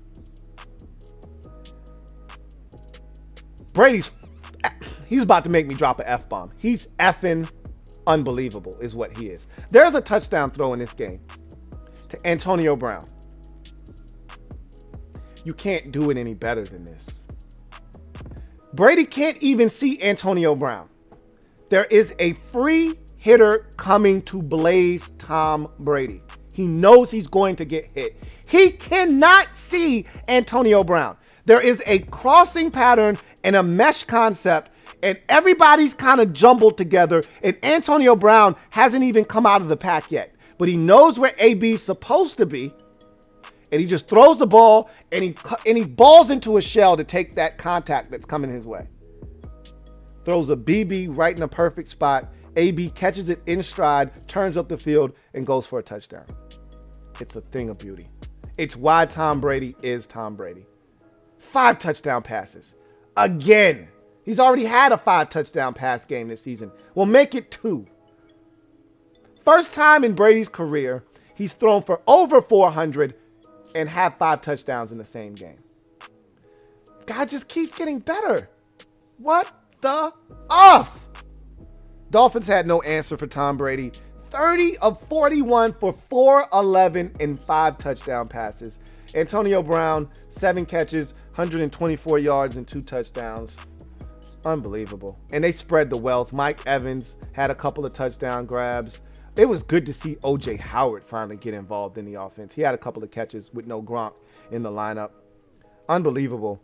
These Buccaneers, man, I tell you, they just don't quit. 21 fourth quarter points to put this thing out of reach. And Leonard Fournette, man, he has had a resurgence with this Buccaneers football team. He looks really, really good. Saints at Washington.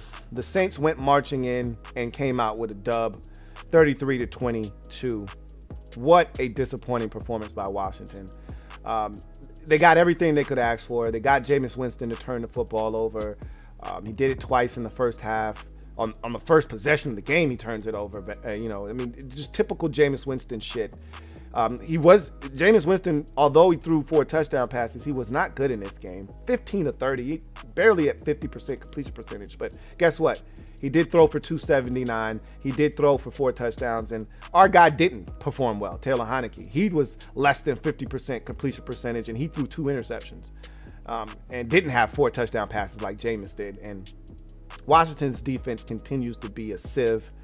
They give up a Hail Mary, and that's where the game really changed. Let's be honest. It's 13-13 going into the halftime break, And their punter, you cannot talk about this Saints win without talking about their punter, Gilligan. This guy kicked our ass. 3 punts inside the 5-yard line. And one of the biggest plays of the game was his punt right before halftime. They pinned us at the 1. And instead of us, and it was a minute and like 30 seconds left, we've got 2 timeouts. We literally could have put together a drive and tried to get points before the half. Instead, we get really scared and we bitch up and we're trying to just, run it and just get out of there. Yeah, quarterback sneak and fullback dive and all kinds of soft, scared bullshit. Scared money don't make money. Spread their asses out, go 5 wide and throw it. That's what the Saints did to us. We pinned them at the 2-yard line. You know what they did? Spread our ass out, threw a 5-yard hitch. That shit's over. We're done. All right, we got space now. Let's go to work. Nope, we get scared and quarterback sneak and hand it off, fullback dive and barely get out of the end zone. So what we did was we forced the Saints to burn their timeout and tried to run the clock down, and we still had to punt with about 18 seconds left. And so they field the punt. Alvin Kamara runs it back into Washington territory, like the 48-yard line. So you're thinking they get a 7 to 10-yard completion, and they're in field goal range. They can at least attempt a field goal before the half. So Washington comes out and standard protect the sideline type defense. But Jameis Winston rolls out to his right, eludes pressure, and he's setting up for a Hail Mary. I'm like, oh shit, they're going for a Hail Mary. Even better. They're going to get nothing. We're going to go to halftime. This thing's going to be tied at 13. We get the ball after half. This is great. Except it wasn't. Because 16 Washington defenders stood and watched as one Saint receiver jumped in the air, Marquez Callaway, and came down with the Hail Mary. Literally every single member of the secondary stands for our rookie corner, who was conveniently behind the one guy that jumped for the Saints and got bumped by him as he was jumping, so he got no elevation, stood and watched as the Saints went up and got the football. It was one of the worst things I've ever seen as a fan. And I'm hearing so many fans come back and say they saw what happened to their teammate last week who tore his ACL on a Hail Mary, and they said they didn't want to jump. If that is true, then all of their asses needs to be off the field, because this is a game in which you cannot play scared and think about your fragility or getting injured. It's a part of the game. You know what you signed up for. That ball's in the air. You have to bat it down. And nobody did. They all looked. Somebody else is going to jump. Nobody else did. And it felt like from that point forward, we were never the same. All the air went out of our sails. And even though we were able to get stops defensively, and it was 20-13 for a very long time, we weren't the same team in the second half. The offense wasn't the same. The defense wasn't the same. And when we needed stops, we couldn't get it. And the Saints did. And they won the game 33-22. Really disappointing loss. And now with the Chiefs and the Packers coming up in back-to-back weeks, you could probably stick a fork in Washington. They're done. Meanwhile, the Saints, they were the walking wounded. That's what makes this loss so hurtful, is that the Saints had every player you could imagine on either IR or on the PUP list coming into this game. They're two of their best players on offense, Deontay,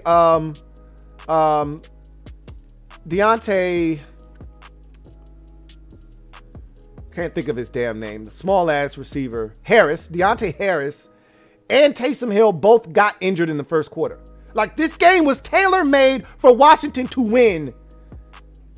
And they not only lose, they lose by double digits at home. Disgraceful. Big win for the Saints. They go to their bye week, and they're going to get a lot of guys back after this bye week. That's a big win for the New Orleans Saints, who go into the bye week at 3-2. This was probably the most improbable comeback I saw of the weekend. Eagles 21, Panthers 18. I think we saw the true colors of the Carolina Panthers in this football game right here.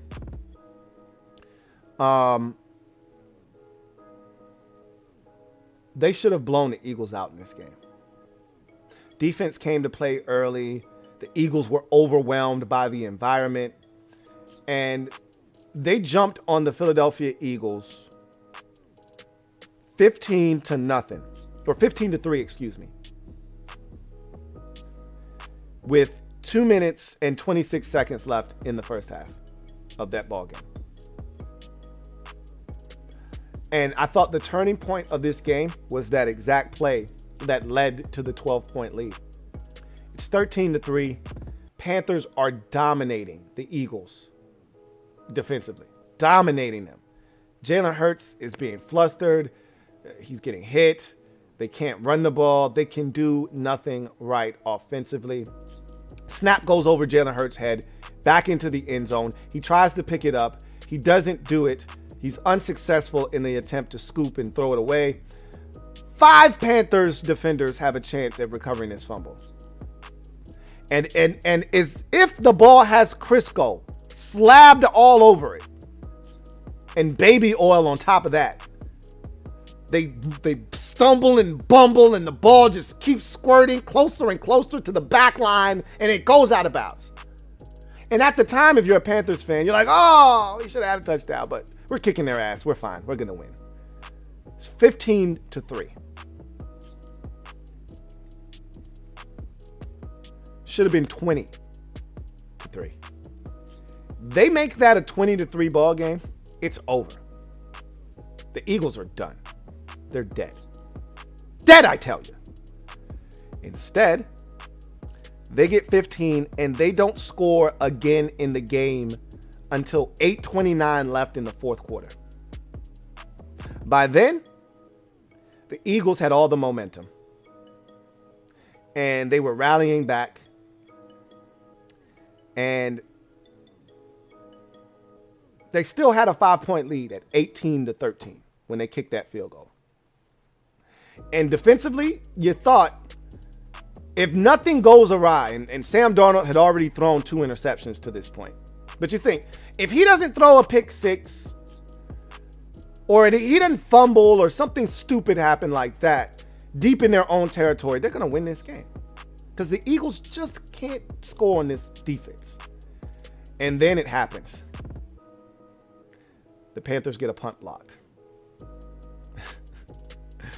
And when I saw that punt get blocked, I said, they're going to lose this game, you dirty bastards, you. Man, they did. Jalen Hurts gets them in the end zone.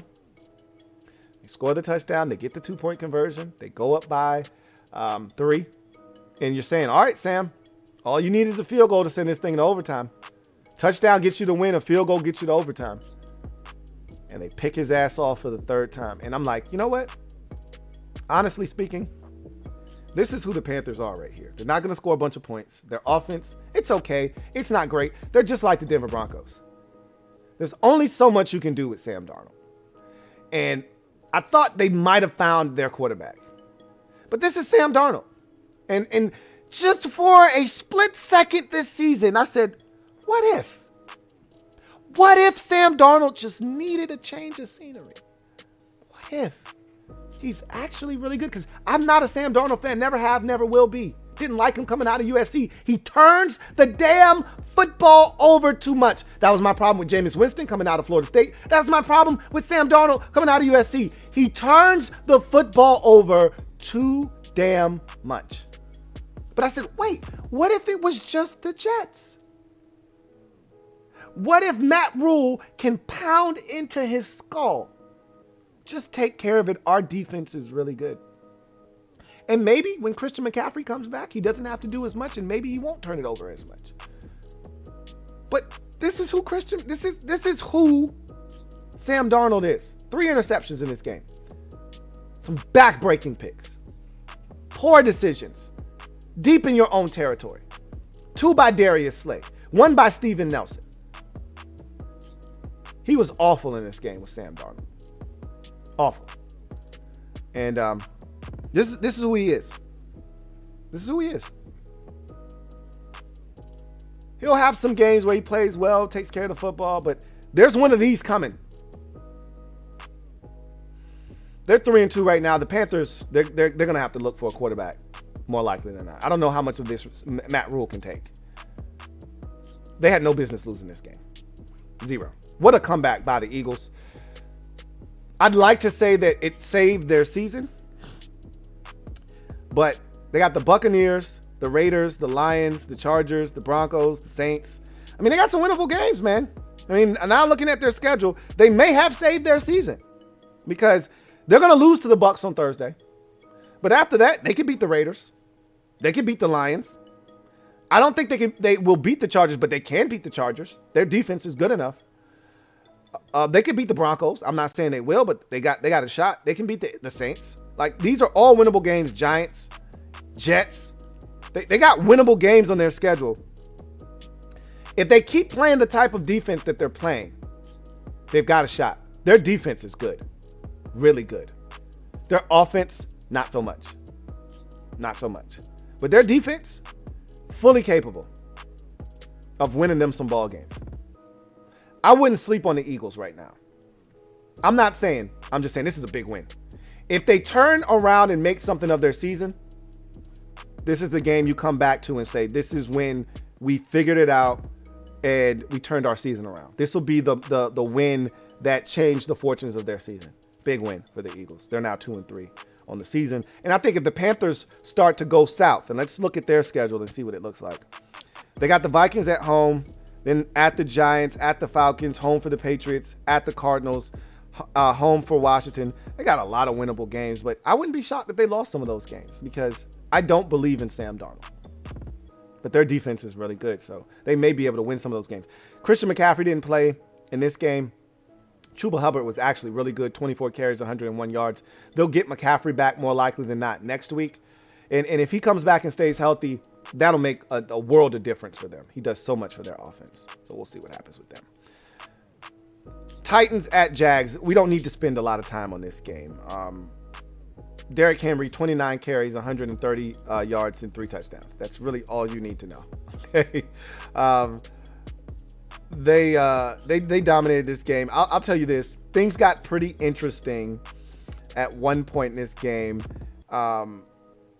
The Jaguars had cut this thing to where did it happen?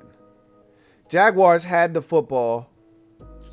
It was 31-19, and I think they had the football, if I'm not mistaken, with a chance to score a touchdown and cut this thing to like a 1 or 2 point game. I might be tripping.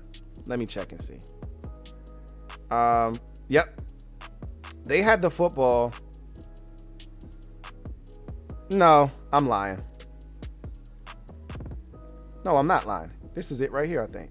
Yeah. The score is literally 31-19 with 10 minutes and 28 seconds left in the fourth quarter. 4th and goal from the Tennessee 1-yard line. They literally got 1st and goal from the Tennessee 5, and they couldn't get in. They scored a touchdown there with 10 minutes left in this game, and we got ourselves a ball game, folks. And I'm watching this thing, and I'm like, for all of this shit that they've done in this game, they've got a chance. They were in this thing early for the Jaguars. And then the Titans did what they're supposed to do. They ran away and hid, but they didn't go hide far enough. And here the Jacksonville Jaguars are scratching and clawing. And then as they failed on 4th and 1, they pan over to Urban Meyer, and he's doing the Urban Meyer, I'm about to have a heart attack thing.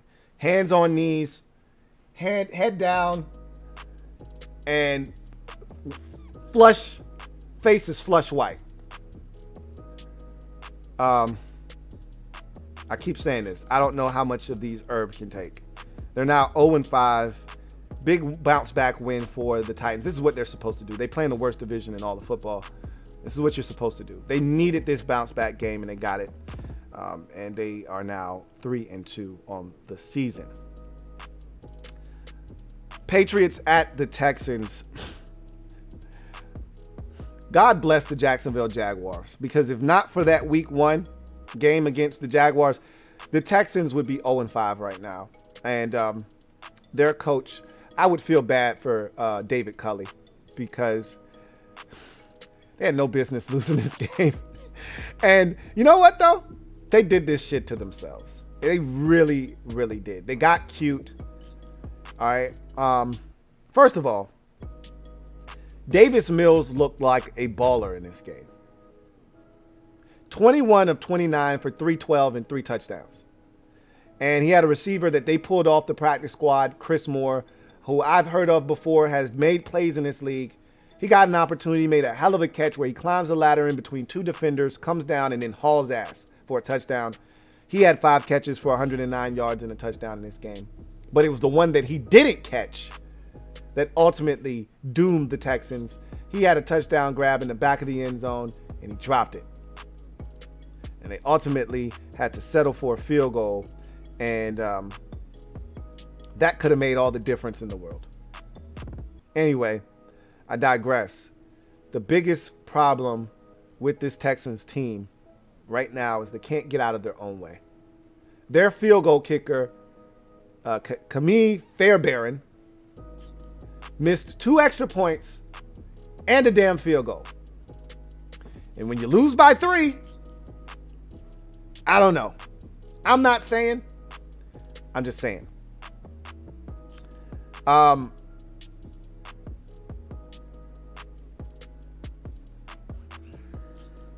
They had a play in this game. They were up 22-15 in the fourth quarter, and they had to punt. And it's 4th and like 3, and they're deep in their own territory, like at their own 34-yard line, something like that. And they get cute, and they put their punter in the shotgun. And they want to try to draw the Patriots offsides, get a free 5, and which would give them a first down because it's 4th and 3. And they realize that Patriots aren't going to jump, so they move their kicker back, but not to the standard 18 yards away. They move him back like an additional 5 yards. So instead of him being 18 yards away, he's only 10 yards away from the up back,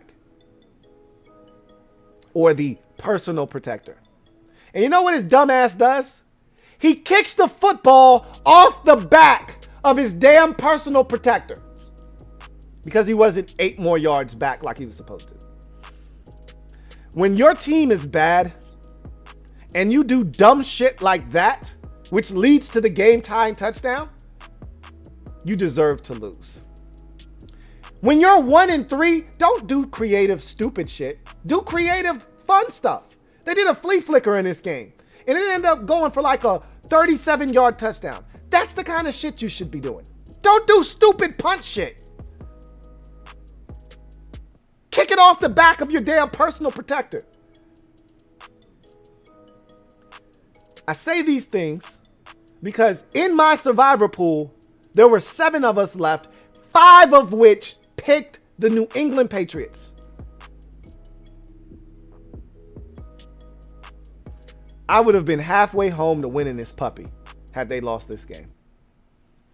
And the Texans had this shit. They were up 25-9 and blew it. Or excuse me, 22-9 and blew it. And they played really well. Davis Mills he played out of his gourd in this game. They were pressing all of the right buttons. They were getting stops defensively, forcing the Patriots to have to settle for field goals. But their kicker couldn't make a damn kick. And they tried to get cute, and it backfired on special teams. They're now 1-4.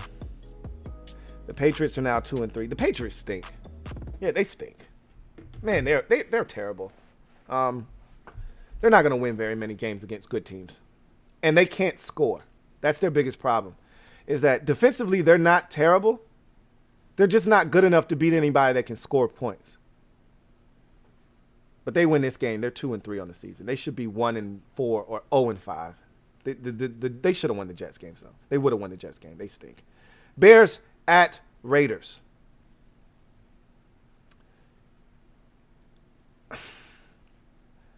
They deserve to lose this game, did the Raiders, because Gruden was on the sidelines. He shouldn't have been there in the first place. But this is what the Raiders do.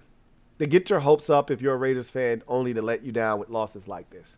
And you could blame some of this on, you know, a byproduct of the controversy and the turmoil during the week with Gruden, but this was probably going to happen anyway because this is who the Raiders are. 9 points? Really? That's all you can score? Yeah, the Bears are actually good on defense. Excuse me. But 9 points? Really? That's all you can muster? And it's not like Justin Fields was out here throwing BBs and darts. He was 11 of 20 for 111 yards and 1 touchdown. He was mediocre as hell. But they couldn't stop the run. Between Khalil Herbert and who was the other running back? Let me go look at the other guy. They were killing the Raiders on the ground. Between Khalil Herbert, the rookie out of Oregon,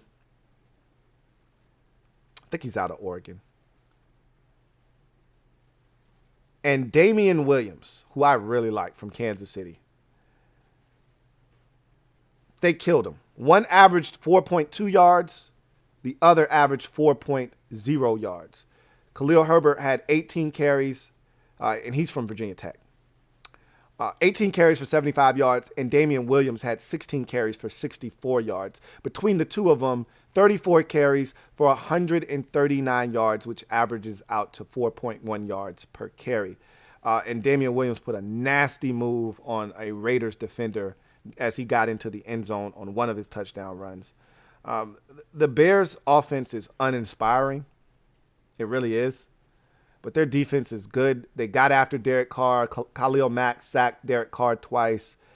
Carr was never really comfortable in this football game. 22 of 35 for 206 and an interception.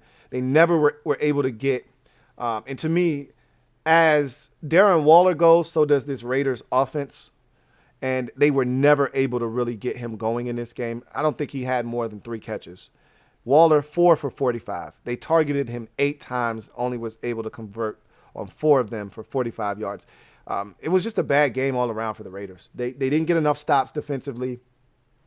They didn't produce any turnovers. You get Justin Fields, you got to force him into at least a mistake, at least one.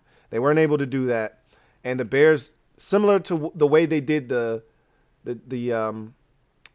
Bengals, they just said, hey, we're going to minimize the mistakes. We're going to take advantage of your mistakes. And we're going to do just enough to win. And that they did 20-9. The Bears, and I say this every year, we talk so much shit about Matt Nagy. Here the Bears are, 3-2. It's the ugliest 3-2 in the league. It's the ugliest 3-2 you've ever seen. Who gives a shit? It's 3-2. And we're going to look up at the end of the year, and they're going to be right there in playoff contention at 9-8. Or they're going to be 9-7 going into the final week. Or they're going to be 8-7 in the final week, or 8-8 in the final week, needing a win to get into the back door of the postseason. That's what the Bears do. Everybody wants to run Matt Nagy out of town, and he's going to have this team right in a position to win because that defense is that good. The Raiders are now 3-2, and they're going in the wrong direction. And obviously with the firing of Jon, or the resignation of Jon Gruden, it's only going to get worse before it gets any better in Vegas. So they're in trouble. Let's get to the game of the day. Browns at Chargers. What a football game. You know what this game reminded me of?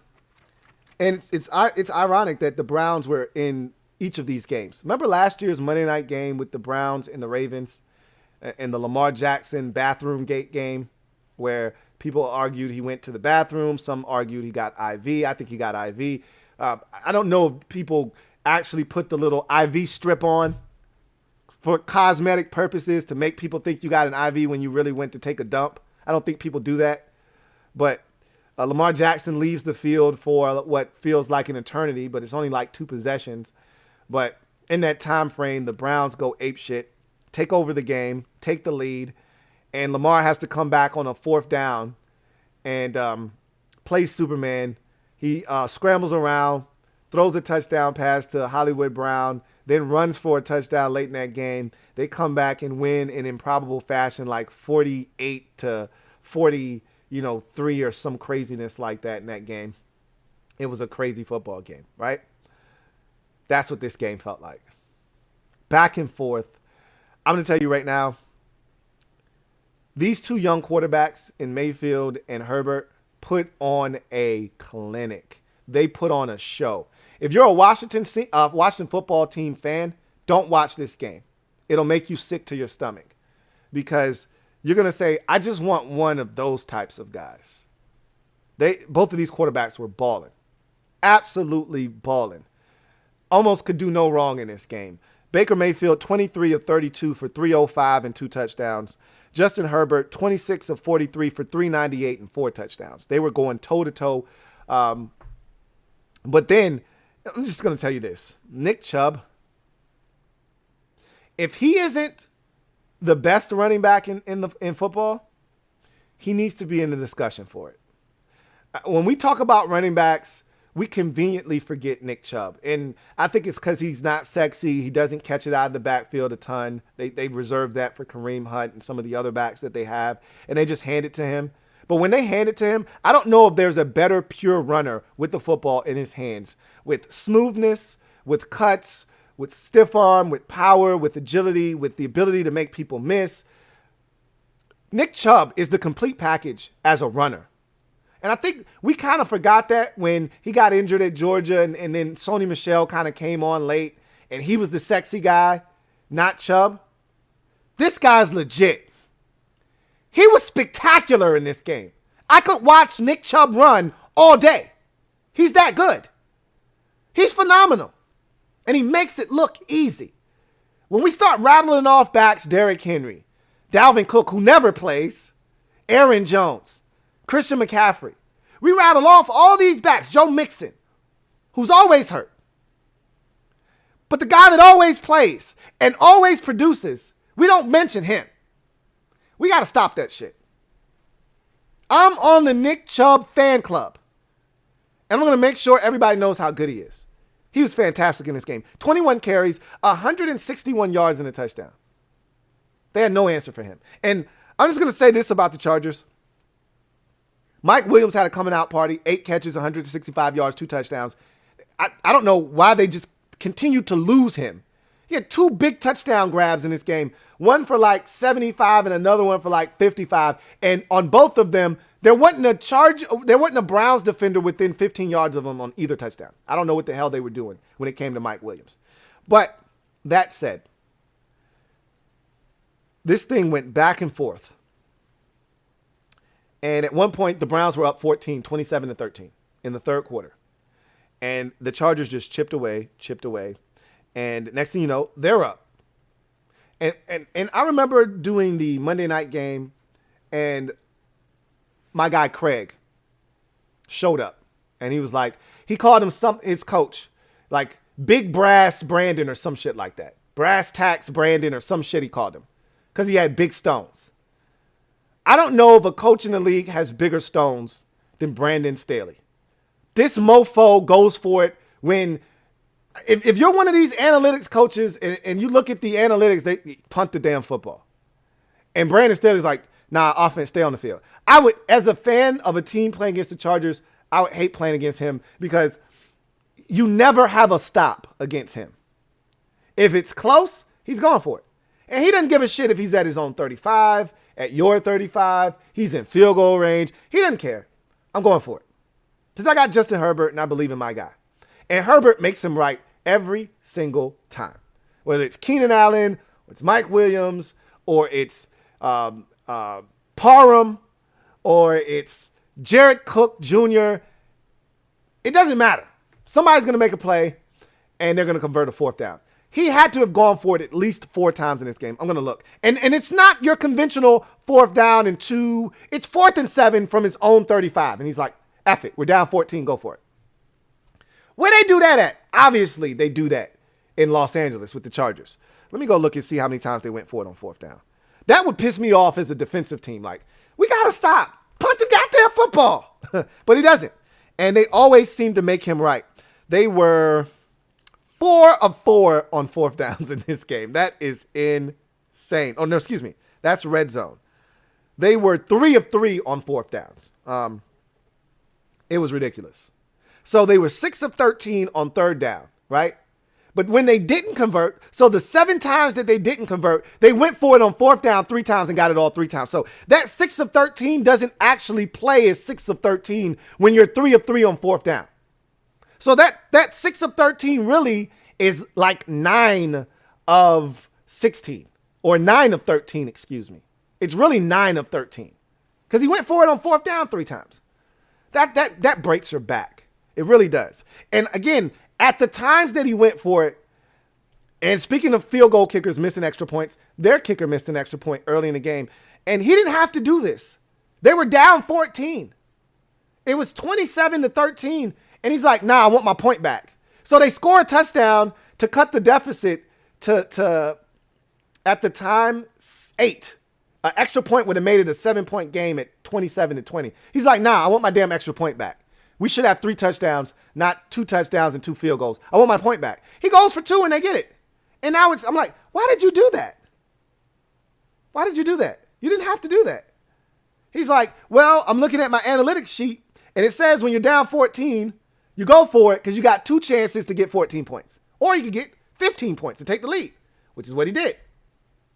I was like, you cocky son of a bitch. He's like, I know, right? He's got some swag, man. Anyway, this shit goes down to the wire. I'm watching this thing unfold. It goes back and forth. So they get the 2-point conversion. They cut it to a 6-point game at 27-21. They score another touchdown. Mike Williams is open on a 42-yard touchdown. Again, he scored 42 yards out, and there may not have been a Brown 42 yards near him. So he walks into the end zone. They take the lead 28-27. Then not even 3 plays later, Baker Mayfield comes back, hits David Njoku over the middle of the field. I don't know what the hell Nasir Adderley was doing on the play. I don't know if he was trying to punch the ball out. I don't know if he thought he was going to push down a 6'4", 6'5", 250-pound rock muscle tight end. But he bumps him and Njoku takes off. 71 yards, touchdown, just like that. They're back ahead. They go for 2. They get it. It's 35-28. Then the Chargers get the football. They go right back down the field. Austin Eckler, touchdown, 35-35. Then the Browns get the football. They move right down the field. They score a touchdown, Kareem Hunt. It's 42-35. Then the Chargers, they get it back. They score a touchdown. They miss another extra point. This one wasn't even close. So now they're trailing 42-41. And I hate when teams do this. But I don't blame the Browns for this because they were gashing the Chargers in the run game the entire game. But they got conservative, and the Chargers got the stop. They punted the ball to the Chargers, and Justin Herbert did what Justin Herbert does. They made a big play. I think the first play of the possession, he throws it to Jared Cook. He takes off down the sidelines for like 45 yards, and just like that, they're already in field goal range. All they need is a field goal. But if you're thinking like the Chiefs, the Chargers are thinking, they're like, man, we got to get as close as we effing can. Because this mother effing kicker is going to cost us this game. This Vizcaino guy, he's going to stink it up. So they literally get down to the 3-yard line. And they got plans of running this shit out and kicking a walk-off field goal. And Austin Eckler, for some inexplicable reason, he's standing up behind the offensive line instead of falling down. Because he's trying to burn more clock. So he's standing up. And in a very smart move, the Browns defenders pick his ass up and run him into the end zone. And he scores a touchdown. They literally pick him up off his feet. And 5 Browns defenders carry his ass into the end zone. You don't want to fall down? Well, good. We're going to pick your ass up and take you in the damn end zone. So he scores even though he doesn't want to score. And so now they have to get a stop. And they do. And they win this game 47-42. There was an egregious pass interference penalty on the Browns that kept one of these Chargers drives alive. I did not agree with it. That is not the reason they lost this game, though. It hurt, and it did not help. But you got to get a stop, man. And you could argue that was the stop right there. That was the stop. That was a 4th down. I didn't think it was pass interference. But I'm going to say this about the Chargers. They're 4-1. Their coach, Brandon Staley, has the guts of a burglar, but their run defense is laughable. And ultimately, that's what's going to doom this Chargers team. They cannot stop the run. I've watched them every single week except the Raiders game get gashed in the run game. They cannot stop the run. And eventually, that is going to catch up with them and ultimately seal their fate. They can't stop the run. Another game, I'd venture to say they gave up 200 yards rushing this game because I just told you Nick Chubb had 161 by himself. Kareem Hunt added another 61 for a total of 222 yards rushing for those two. Baker Mayfield chipped in with 8 of his own for a grand total of 230 on the ground for the Browns in this game. The Chargers cannot stop the run. But that Justin Herbert, that guy there, we said it coming into the season that we thought he had a chance to ascend into the top 10 discussion. He's in there. Yeah, he's safe. He's comfortably in there. He's that guy. He's that guy. Got some super chats. Let me knock some of these super chats out before they go away. Let's see.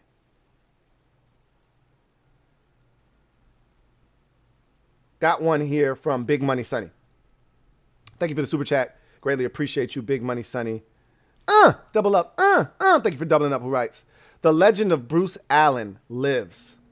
Yes, it does. Brucifer continues, as I said yesterday, to stick his hand out through the dirt like the Undertaker, and he's snatching souls and lives. Jon Gruden, I said this last night, he's an NFL lifer. This is his life. I don't know what he's going to do without football. He's got plenty of money. That's not what makes Jon Gruden, tick. That's not what keeps him alive. You ever heard of a person, like I once worked with this guy. And he's one of the youngest 80-year-old guys I've ever seen in my life. Looks like he's not a day over 50. And he doesn't have to work. He was an architect in his past life.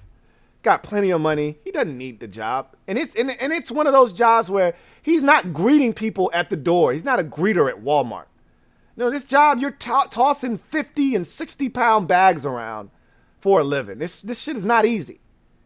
And I went up and I used to say to him, Mr. Brown, you don't need this shit. Why are you doing this? He said, I got to get out of the house, man. I can't sit at home. He's just one of those guys that needs to be doing something. He can't sit still. To me, he's one of those guys, the minute he retires, he'd be dead in a week. Because he needs to be active. He needs to be doing something. He needs to have a purpose. He needs to work. I'm not saying that's going to be Jon Gruden. He's not going to drop dead next week because he needs football. And he's lonely and he's sad. He died of a broken heart. No, that's not what I'm saying. But he was a football lifer. Some of these guys, they coach until they're like 75. And they just can't get enough of this thing. It courses through their veins. He was one of those dudes. Whether he was on television talking about it, coaching, he was going to have something to do with football because football is his life. Well, it can no longer be a part of his life. At least not in the sense that he would like it to be. I don't know what he's going to do. He's got plenty of money. Don't get me wrong. He's got everything he could ask for. His family will never want for anything. But he doesn't have the thing that probably makes him the happiest, and that's football. He did it to himself. But Bruce Allen out here taking lives, man, like he always does. Got one Gruden, but one wasn't enough. He had to come back and snatch up another Gruden, just for good measure. Metaphor, thank you for the super chat. Greatly appreciate you. My guy Metaphor writes, Prince Remix 2000-005. Don't start, Metaphor. You don't join in with Fat American, okay? Don't do it. Oh, man. You don't start with him. Fat American, thank you for the super chat. Greatly appreciate you, my guy. Fat American writes, best defensive Washington football team since you've been a fan. Me, 05. I would have never guessed Fat American. For me, it's 1991. That team was dominant. That's why they went 14-2 and won the Super Bowl. And had they not had that upset loss to Dallas, they could have gone 16-0. They were that good. They had like 4 shutouts that year.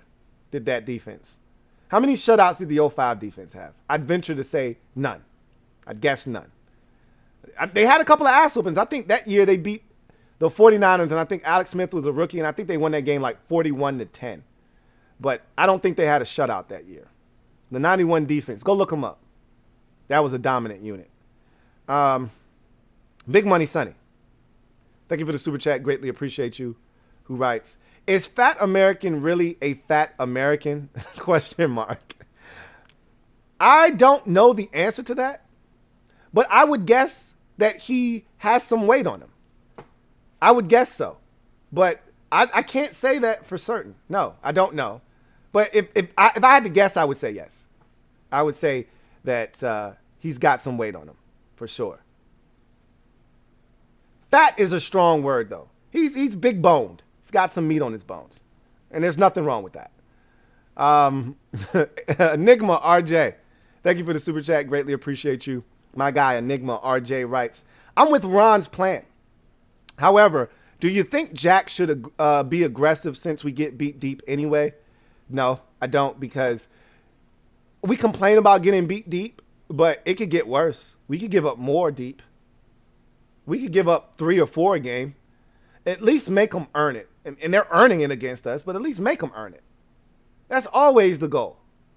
So I don't want to get more aggressive and have us get beat for a 65-yard slant to Tyreek Hill. And because we came with a blitz, they throw a wide receiver screen and there's nobody back there and 2 blocks get made and boom, you got a touchdown. Just like the Colts did against the Ravens last night. First third down of the game. 3rd and 15. Ravens have the Colts right where they want them. And their coordinator, Wink Martindale, can't help himself. He's got to blitz on 3rd and 15. Well, you know what the Colts said? We know his ass is going to blitz. So you know what we're going to do? Throw this little screen right behind it. Next thing you know, 79 yards later, Jonathan Taylor is hitting his damn head on the goalpost. Who hits their head on the goalpost anyway? They say that because the goalpost used to be a lot closer and you could actually hit your head on the goalpost. And it was in the end zone. Whose idea was that anyway? To put the damn field goal goalpost in the end zone, in the smack dab in the middle of the end zone. Someone had to be a genius to say, hey, you know what? That's actually dangerous, and it's in the way. How about we move it back behind the end zone? Hey, good idea, Rich. How long did it take them to come up with that genius idea? No, I don't think we need to blitz more. The Black L.B, thank you for the super chat. Greatly appreciate you. Double up. Thank you for doubling up. Black L.B, who writes, I find it funny that all these missed kicks started happening more and more when they legalized sports betting. Any correlation? Hashtag point shaving. Nah, see, I don't think that way because of this. Back in 1962, when your field goal kicker was making $5,000 and somebody approached him about, hey man, you can make $150,000 if you miss a couple of extra points. Yeah, I would think that somebody would be interested in shaving some points. Man, these players are getting paid. You can't pay me enough to shave a point here. It's not worth it. How much could you possibly make? These guys are making millions upon millions of dollars. No betting is going to pay me enough money. No shaving of points or missing a field goal or this, that, and the is going to pay me more than me just going out and doing my damn job. This isn't 1972 where players have to have an off-season gig to keep the lights on, where shaving points makes sense. You get what I'm saying? It just doesn't make any sense. Even your lowest paid kicker is still making league minimum, still making $660K. Not shaving any points for that shit. You kick well and you'll get a contract making $15 million. There's no reason to miss kicks. I don't think that there's any correlation. No, I don't. I don't think it's any correlation. Jeffrey Worrell, thank you for the super chat. Greatly appreciate you. My guy Jeffrey writes, what up, Lou? What up, Jeff? See, you're in good spirits tonight. Last night when you signed off, I really felt your pain. I'm with you, Lou. I signed off. You talking about the Washington show, I think. Excuse me. Yeah. I'm in much better spirits tonight. The further you get away from it, the more and more you start to decompress, and then you start to turn your attention to the next week's game. And it's a new opportunity, even though I don't think we're going to win. I'm still, as I always tell you, at 1 o'clock, at 1:05 p.m. on Sunday afternoon, I'm going to sit in front of my TV, and you can't tell me that we don't have a chance to win, even if I don't think we're going to win. So Wednesday starts that new opportunity, and I'm looking forward to it. So I feel a lot better. My Braves are the reason why I'm in a good mood right now. They're going to the NLCS. At least one of my damn teams are good. So that feels good. Thank you for the super chat, Jeffrey Worrell. G-Ski, congratulations on being a member of the MOBB for 2 months and getting that S on your chest. Thank you for being a member of the MOBB. My guy G-Ski writes, money time, Lou. Hope your night is well. I just wanted to remind everybody that it's just year 2. Love you, Lou. Hashtag HTTWFT. It's just year 2. And I kept trying to remind people, and I'm glad you're reminding them of that, G-Ski. I kept trying to do that the same. But that was going to fall on deaf ears after we won the division, which is why I said last year the worst thing that Ron could have done, which I was in favor of. Remember, I wanted to win the division, and I was happy about winning the division, and I wouldn't trade it for the world. Because I said we're going to find out just how good we are and how good this defense is, more specifically. Not necessarily how good the team is, how good this defense is. Because we got a brutal schedule. And I said, Ron, the expectations are going to go through the roof because people are going to forget that we won the division at 7-9. They're going to start to think that we won the division at 9-7 or 10-6 because we went toe-to-toe with the Super Bowl champions. And so all of a sudden, people have selective memory, and all of a sudden now we're a lot better than what we really were. It was bound to happen. It's human nature. Anybody could have seen it coming, and that's why I kept saying it. Ron's going to regret winning the division, which, you want to win. Nobody wants to lose. I wanted them to win. But I said it's going to definitely be something that expedites the process, and Ron's not looking to rush this thing. So, yeah, that's where we're at right now.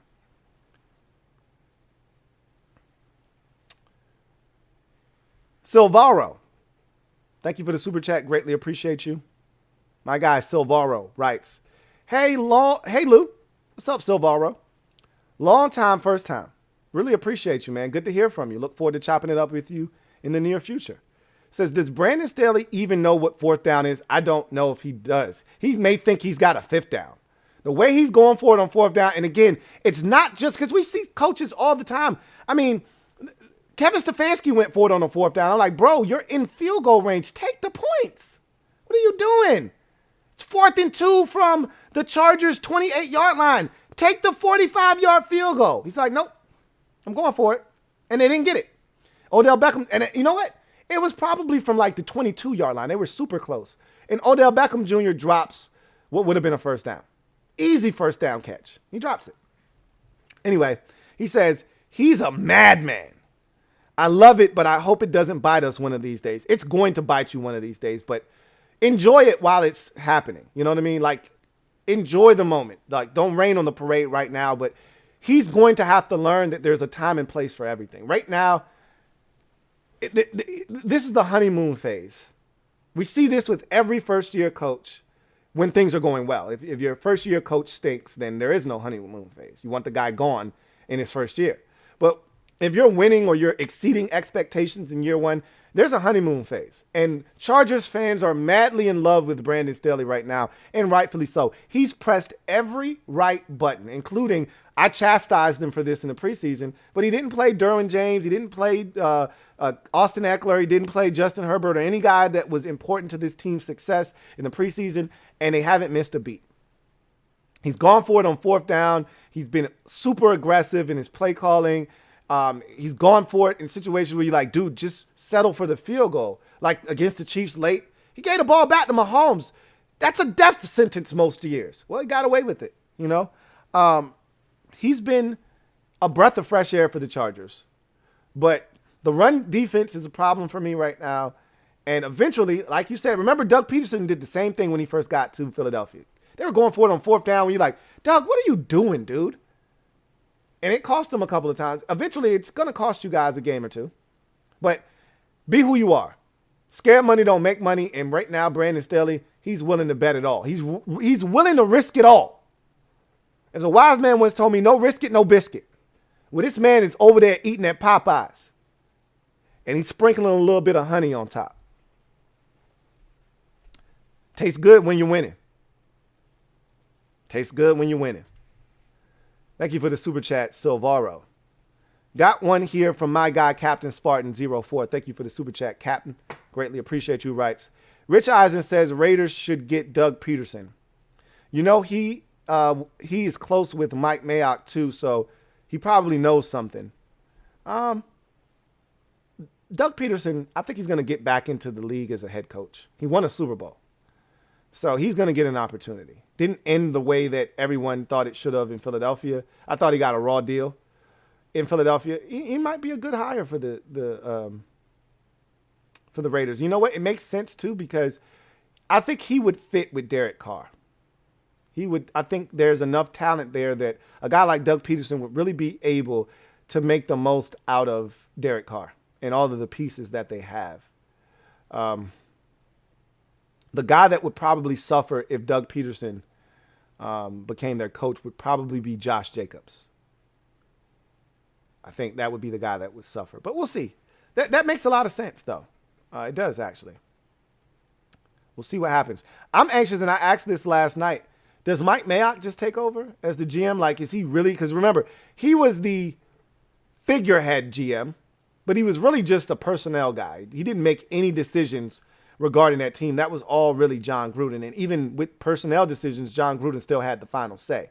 Now, is it that Gruden's gone? Is Mike Mayock actually the GM? Like, does he get to pick the next head coach? Or is Mark Davis going to step in and say, all right, Gruden hired you. I wasn't really a Mayock guy. You're gone, and I'm going to get a new GM, and he's actually going to be a real GM. I don't know. I think it's an interesting dynamic in Vegas for sure.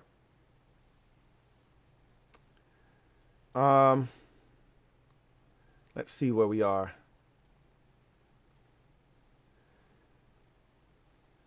Got another super chat. This one is from DCJ. My guy, DCJ. Thank you for the super chat. Greatly appreciate you, DCJ, who writes, what's good, Lou? What's good, DCJ? Feel like it's been a little while. He says, you get a sec, check my comment on Washington Football Nightly. Which episode, today's or yesterday's? He says, but I want to say tape is out on 4 now. He's going to mess up. It's game for number 6 or 7. It's game 6, number 6 or 7, he says. I don't know if it's 1 or 2 yards, run the ball, keep play action, and screens open. I don't know if tape being out on 4 is why he's struggling or not. I don't really think that's it. I just think he can't help himself. One, he's late. He's late. He doesn't anticipate well enough for me. Especially when you got a weak arm, you got to anticipate your ass off. He's not anticipating. And then he's not only is he making decisions late, the ball is behind. So he's compounding matters and making them worse. And you can't get away with that in this league. You can get away with that at Old Dominion. You can get away with that at, you know, North Dakota State. You can't get away with that in the NFL.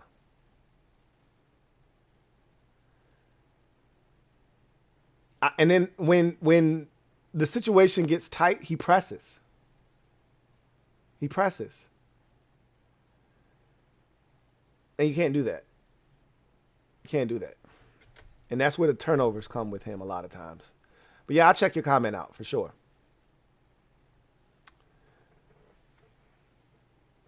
Metaphor. Thank you for the super chat. Greatly appreciate you. My guy Metaphor writes, Monk dropped TD against Dallas, would have won in week 17 with Philly. Well, week 17, they didn't really care about that game. They had already won the division, had clinched home field advantage throughout. But yes, we had a chance to go undefeated. The Cowboys were garbage that year. They had no business beating us, but they did. And you know what? The Cowboys weren't garbage that year. I think that was the first year that they went to the playoffs that year. They beat the Bears, and then they lost to the Lions, and then we got the Lions in the championship game and smoked them. So I think the Cowboys were actually good that year. That was the first year that they made the playoffs with Jimmy Johnson, and then we know what they did the next 3 out of 4 years. So that wasn't a terrible Cowboys team. But we should have beat them. We should have beat them. And if we would have beat them, I think we would have went 16-0. But all the teams that have been that way will say the same thing. The 85 Bears, you know, if they beat the Dolphins, they go undefeated. The Patriots, obviously, if they beat the Giants in the Super Bowl, they go undefeated. Everybody's got a story when you don't go undefeated. But you got to win the Super Bowl. And the Patriots didn't win it that year. Big Money Sonny, thank you for the super chat, Super Bowl. Greatly appreciate you. My guy, Big Money Sonny writes, Fat American needs to stop playing 05 defense was dope. Ripped to number 21. Our defense was much stronger back in the day. Check the stats. Well, he doesn't know. He probably doesn't know about 91. He doesn't know about, you know, that defense and some of the other defenses that we had. And there were some seasons in there where we were really good defensively. That 2001 season with Marty, we were good defensively that year. We were really good that year defensively. That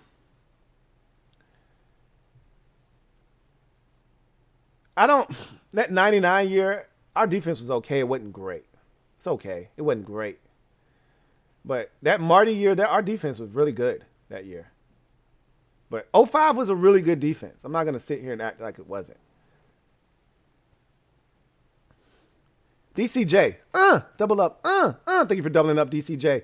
Greatly appreciate you. My guy, DCJ, writes, as for the D-line, he says, as for the D-line is surrounding the ball, not collapsing. I agree with that. Consistently wise. Also, the facts are number 26 is a box strong safety. Facts. Or an offside linebacker in packages. Excuse me. When you watch the games, count how many times number 90 and number 99 bump heads, no QB. Yeah.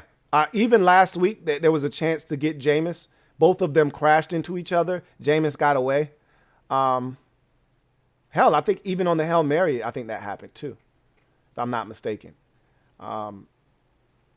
Yeah, the rush is getting closer. It's getting better, but we're not getting there. We just got to get there.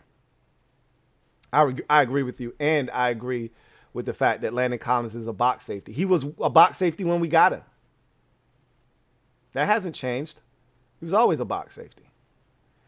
Fat American, thank you for the super chat. Greatly appreciate you. My guy, Fat American, writes, 05 is special to me in the way we whooped Dallas. Yeah, I think what did we beat them? 31-7 that week 17 game, I believe. I think we did. I'm not sure. I know we beat them really good. They had Drew Bledsoe that year. We beat the brakes off of them. It was fun. Cooley had 3 touchdowns in that game. I remember it like it was yesterday. Some of the plays, at least. Not all of them. But, yeah. 05 was fun. And the reason '05 was fun was because that was second year Joe Gibbs 2.0. And if you're old enough to remember, and I'm just old enough to get a slice, I mean, literally a sliver of the good old days. I got there right at the very end for 91. And again, I was only 5. So how much did I really, really know what the hell was going on? I just know we were winning, and I was running around with my Hutch helmet and my starter Mark Ripken jersey with the pants. And I know we were winning games. And I remember crying the year before when we lost in the divisional round to the 49ers. And I remember running around doing laps around the house when we beat the Bills, and when we beat the Lions, and when we beat the Falcons. And I remember all that stuff like it was yesterday. But for those of you who really lived through the glory years, Gibbs 2.0, second year, getting to the NFC divisional round, you felt like, okay, Birdman hand rub, here we go. Gibbs is back. we about to wreck some shit. And then he decided that the game had passed him by, and he wanted to bring in,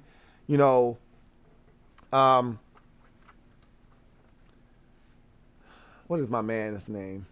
With the thick ass 500-page playbook. And he wanted to switch everything up. And we were never the same. We lost our identity. And even though we made it back in 07, it wasn't the same. It wasn't the same. Al Saunders, that's his damn name. Al Saunders. Big Money Sonny, thank you for the super chat. Greatly appreciate you. My guy, Big Money Sonny writes, Lou, when will these little chihuahuas on defense turn into some hungry pit bulls? Like DMX said, where my dogs at? We right here, dog. Where my dogs at? I don't know, man. I wish I could tell you. I wish I could tell you. When we turn from the Taco Bell dog to some Mike Vick Pitts, hungry for some action. I wish I could tell you, but I can't. And maybe we don't have dogs on defense right now, or enough of them. Maybe that's it.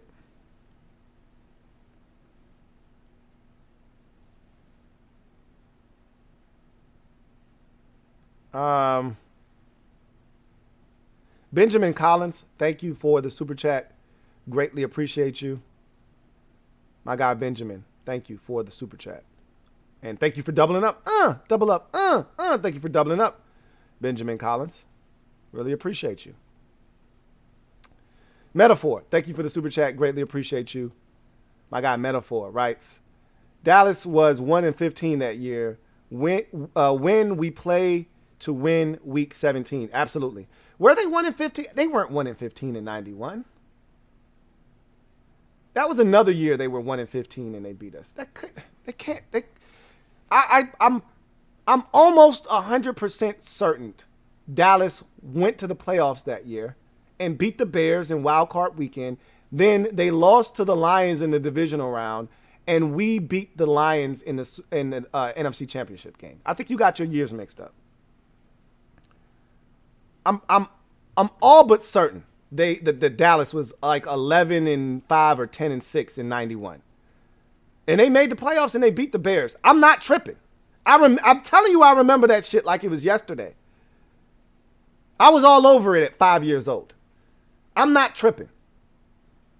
They were good that year. They didn't stink. They were like 1-15 in Jimmy Johnson's first year, and their one win was against us. That was in like 89. I'm not tripping.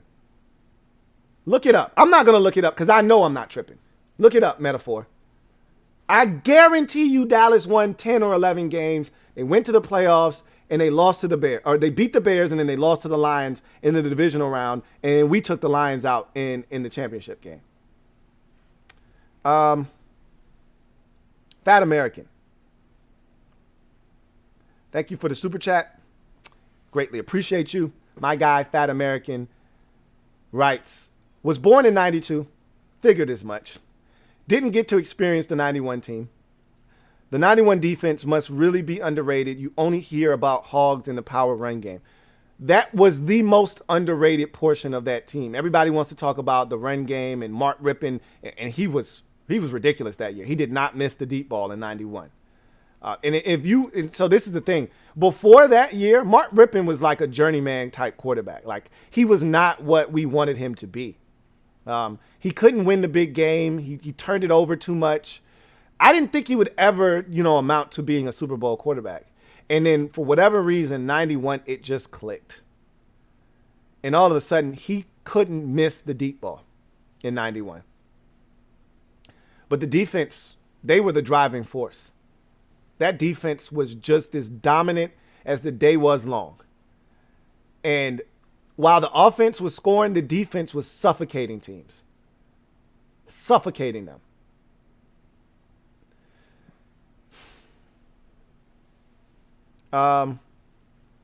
Benjamin Collins, thank you for the super chat. Greatly appreciate you. Thank you for tripling up.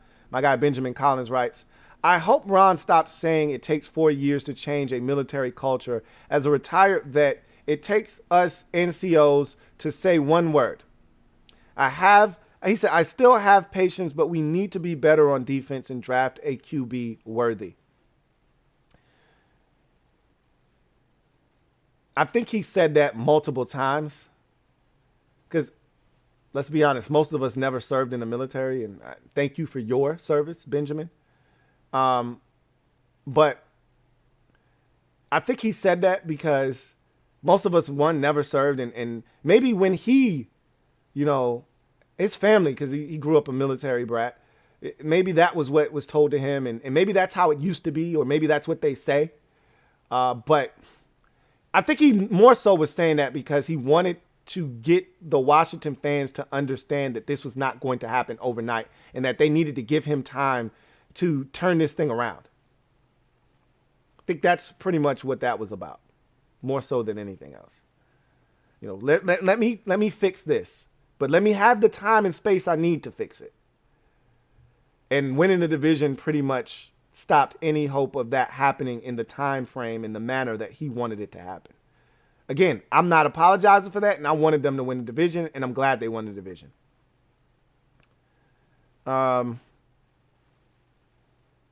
DCJ, thank you for the super chat. Greatly appreciate you. My guy DCJ writes, what can you see on tape and gameplay? D was late to flip coverage to keep number 26 inside in the box. Unfortunately, the free safety is also attacking underneath stuff. I made my comment today on Watching Football vid. Don't baby Davis. They need to put Jamin Davis out there more. I agree. They didn't play him hardly at all last game. I think Bobby McCain on that deep touchdown on the first one was supposed to be down. Landon Collins was not. He was trying to disguise. He said they quick snapped. He wasn't able to get back fast enough. I'm not saying he's wrong, but you got to be better than that, period. End of discussion. I prefer my Landon Collins, down near the line of scrimmage. Sounds like you do as well.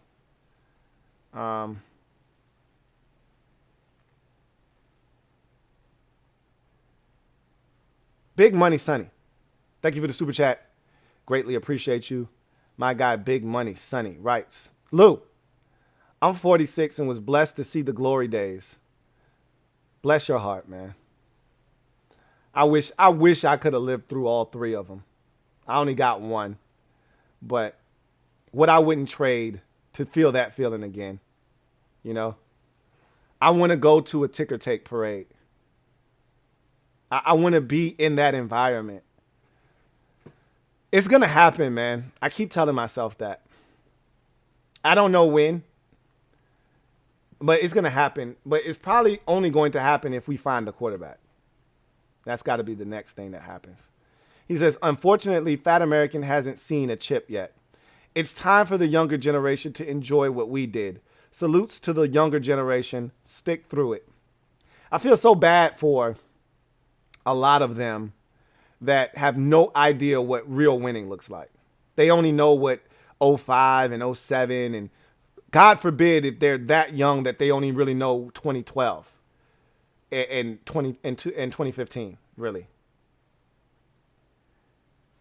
Because 2012, actually, if Robert stays healthy, we got a legitimate shot to make it to the NFC Championship game. I don't think we beat the 49ers in 2012, but I think we could have beat the Falcons on the road the following week had we beat Seattle. And we were well on our way to beating Seattle if Robert doesn't get hurt. We were up 14-0, and they could not stop our offense.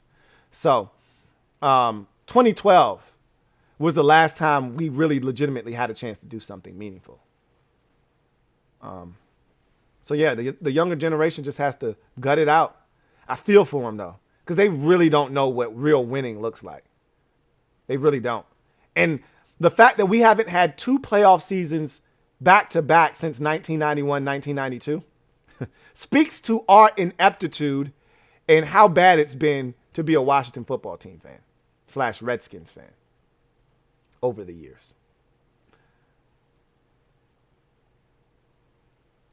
DCJ, thank you for the super chat. Greatly appreciate you. My guy DCJ writes, the issue is the same call every week on D. We see it, they communicate, but mid-change or flip, expose, and you can't do that with this elite QB roster. I mean, to me, when we give up these big plays, it's simple stuff. It's poor eye discipline on the part of the free safety. Every time. And then one time it was William Jackson with poor eye discipline. And it almost hurt us. So it's the same stuff every week. Same stuff. Big Money Sonny, thank you for the super chat. Greatly appreciate you. My guy, Big Money Sonny writes, bottom line, we are tired of talking about remember when. I mean, aren't we, though? I mean, seriously, aren't we? Stop. I'm so tired of having to talk about 91 or 99 with Brad Johnson and Stephen Davis and Albert Connell, Michael Westbrook. I'm sick and tired of having to talk about 2005 with Sean Taylor and Marcus Washington and Santana Moss and Clinton Portis. I'm sick and tired of having to talk about 2007. We get this. Todd Collins at quarterback. I'm sick of talking about 2012 and what Robert Griffin III could have been. Sick of talking about, you like that in 2015. Let's make new memories that last for 3 or 4 generations. Not these fleeting ones that we talk about and hold in such high regard and esteem, but really don't even register on the scale of football importance.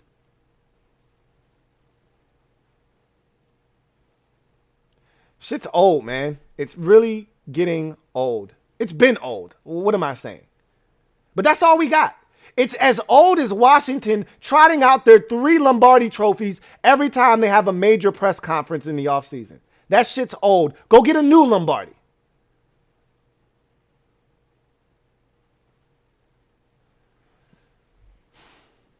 He said, let's get some chips for Fat American and the younger fans. I couldn't agree more. I couldn't agree more. Metaphor, thank you for the super chat. Greatly appreciate you. Who writes, I had a realignment epiphany.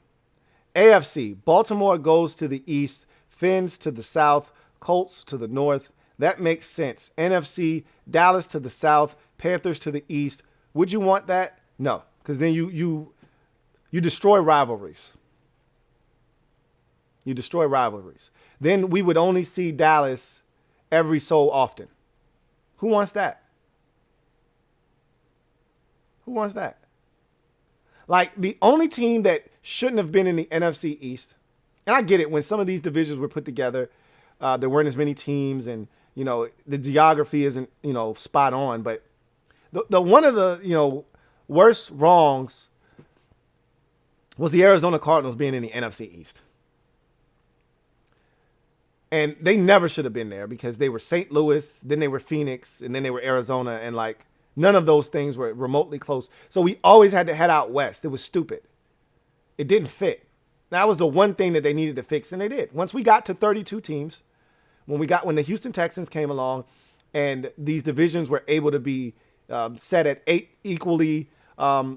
divisions equally split with 4 teams, I thought that was the perfect thing. They didn't need to touch it. We don't need a new franchise to mess things up. It's perfect the way it is. But everyone else, just leave it the way it is. It's not ideal. Some teams have to travel a little bit more than others, but for the most part, nothing egregious. You're right? You know, like all these divisions are pretty much solidly built. You know, so, but yes, your realignment would make more sense for, you know, the technical term. I mean, it's no different than college football. You know, it used to be where these teams were actually in conferences that were close together, you know. The Southeastern Conference actually was made up of Southeastern teams. It's no longer the case. Missouri is in the SEC. I mean, what are we talking about? So, I mean, Maryland is in the Big Ten. So, I mean, it's kind of similar to that, but it's not as bad in the NFL as it is in college football. Gunny Man. Thank you for the super chat. Greatly appreciate you, Gunny Man, who writes, "We were the Patriots." It's so hard for the younger generation. And I'm really included in that because I didn't live through 83 or 82 and 87. And we were probably more dominant in 83 than we were in 82 when we lost to the Raiders the following year when Joe Theismann was the MVP of the league. And we set what was then the all-time record for most points scored in an NFL season. We were probably better in 83 when we got smoked by the Raiders 38-9 in the Super Bowl the following year after winning it in 82 for the first time versus the Dolphins. But 87 with Doug Williams and 91, I didn't live through all of that. The NFC championship games, divisional round games, the years where we didn't make it to the Super Bowl, but we were a threat. Yeah, we were the Patriots. We were the gold standard in the NFL. It's so hard for people to understand that. Washington fans, non-Washington fans, we're such a far cry from what we once were that it's hard for people to actually acknowledge and believe that we were once the gold standard in the NFL. It almost seems unreal to even think about that. Seriously. Fat American. Thank you for the super chat. Greatly appreciate you. Who writes, "You know it's rough when you find yourself missing the early 2000s teams. At least those teams were competitive in losing. Man, sad life." Yeah. That's what made last year's team so fun. They were young. They were hungry. And no matter what the circumstances were, we could be down by 20. We could be down by 24. They were going to fight, and they were going to make it a ball game. That was fun. I don't get that vibe from this year's team. Like, any given week, we could get our ass beat by 24 and not blink. That wasn't the case last year. I remember saying every time, I'm like, guys, I don't care what the circumstances are, we're going to fight. And I know we're not going to get blown out of any game. Moving forward, this is a team that's going to fight. And that they did. I can't guarantee you that the Buccaneers don't come into FedEx and put up 45 and we lose that game 45-24. I can't guarantee you that. I can't guarantee you that we don't go to Lambeau and they don't spank us 38-20. I can't guarantee you that the Chiefs don't come to FedEx this week and put up 42 and we lose, 42-23. I can't guarantee you that. Last year, I would have sat here, looked you dead in your eyes and said, I can tell you this, they won't beat our ass. They might beat us, they won't beat our ass. I told you that before the playoff game. I said, look, the Buccaneers have been hanging 40 plus on every team down the stretch. I tell you this much, they're not going to hang 40 something on us and they're not going to beat our ass. They're going to beat us. but we going to be in this damn game. And we were. Because that team last year instilled that kind of confidence in me to make me feel like every game we were going to be in it. Lose or win. Don't feel that way right now. DCJ, thank you for the super chat. Greatly appreciate you. Who writes, if number 26 is outside of 15 yards, max distance, that's a problem. You're not wrong. Can cornerbacks grab and push in the 5 to 7 yards, not stand 8 yards off? I've been crying about them playing too far off for a very long time. And give no press. I don't think they're comfortable with press coverage, though. And I want guys to be comfortable. Like William Jackson III, he reminds me a lot of Bashaud Breeland in this sense. He'll come up to press, but he won't put hands on you. He'll press, but he won't actually touch you. He just wants to run with you. I think that's dumb. If you're going to come up to the line of scrimmage, you need to lay hands on the dude. If you're not going to lay hands on the dude, why the hell are you even there? Especially if it's if it's 2nd and 8. But I'd much rather you come up and be close than stand 8 yards off on 3rd and 3. That shit's dumb. He says, Washington shows bail and bait on double moves. Get tight and dance. Honestly, it doesn't matter if they get tight and dance or if they stay off, they're going to get beat. I watched Kendall Fuller get tight last year and get beat. I've watched William Jackson get tight this year and get beat. Benjamin St. Juste is the only dude that's gotten tight and not gotten beat yet. Only one.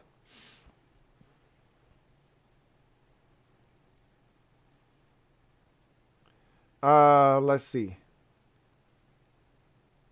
Got another super chat. This one is from Big Money Sonny. Thank you for the super chat. Greatly appreciate you. Big Money Sonny writes, whatever happened to that Milstein group team purchase debacle? I know Snyder was a part of that group. Did he meddle in that too? I've heard stories about it, but I don't actually know all of the intricate details of what happened. You know, that was a really weird time when Jack Kent Cook died. Didn't leave the team to his son, which was stupid. And maybe he didn't think his son would take care of the team, or how could you not leave the team to your son? I don't understand that. But then because he didn't leave it to any of his kids, it was up for sale. And it was just a weird time. You know, we were kind of just in flux. I remember listening to Charlie Casserly talk about the things he could and couldn't do because there was no ownership. And so he wasn't allowed to do certain things, spend, money on guys that he wanted to spend money on. And, that's how some of the players got away. It's crazy. He wasn't allowed to re-sign Trent Green because we had no ownership, and he wasn't allowed to spend the money to sign Trent Green. We saw what Trent Green turned into. It was just a weird time being a fan when the team was up for sale, essentially, and we had no home. And we were transitioning from RFK to FedEx Field, and it was a mess. It really was.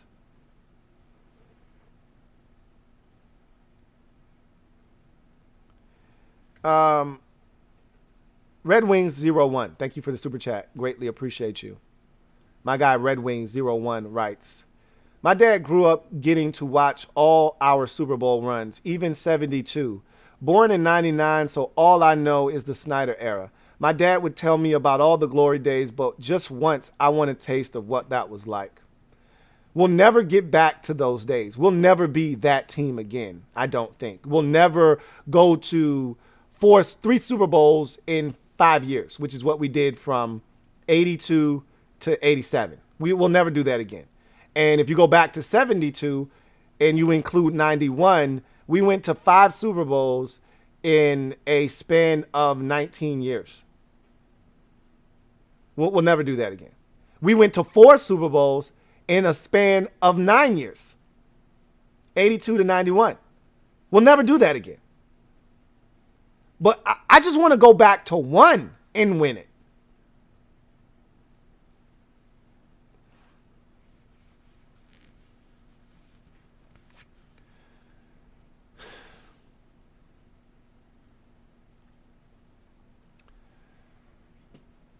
Got a couple more games to break down. So let's do that. Giants at the Cowboys. The score doesn't do this game any justice. This game at one point was 13-13. The Giants were hanging tough. And, or this game was once 17-13, excuse me. It was 10-10. Then it was 17-13 after a third quarter field goal by Graham Gano. And then Daniel Jones got hurt, and that's when the wheels fell off. Zeke Elliott touchdown, Zerline field goal, Zeke Elliott touchdown, and then it was 34-13 just like that. Kind of similar to what happened really in all of the Cowboys blowout victories. They've kind of all looked like this. Close early, same with the Panthers game, same with the Eagles game. Close early, even though the Eagles game was kind of an ass whooping early. If not for that fumble quarterback sneak down by the goal line, they would have been jumping all over the Eagles early. I think it was 17-7, as close as it got with the Eagles, I think. Either way, this felt like the Panthers game. Really close early, and then the Cowboys pull away. And that's what they did here. Mike Glennon came in, a.k.a. Long Neck, came in, and he tried. He tried, bless his heart, but he couldn't get it done. And the Cowboys blow the Giants out of the water. And really, they ended the Giants season. The Giants had all this momentum after the win on the road at New Orleans. And they figured if we beat Dallas, we're 2-3. We're right back in this mix. Dallas is 3-2, and we're one game out of first place with a win over Dallas on the road. Not only did they not beat Dallas, not only are they 1-4, but they lose Daniel Jones and Saquon Barkley in one fell swoop. Now, Barkley's injury not as serious as they feared, but he's going to miss some time. Daniel Jones sustained a concussion, probably going to miss some time.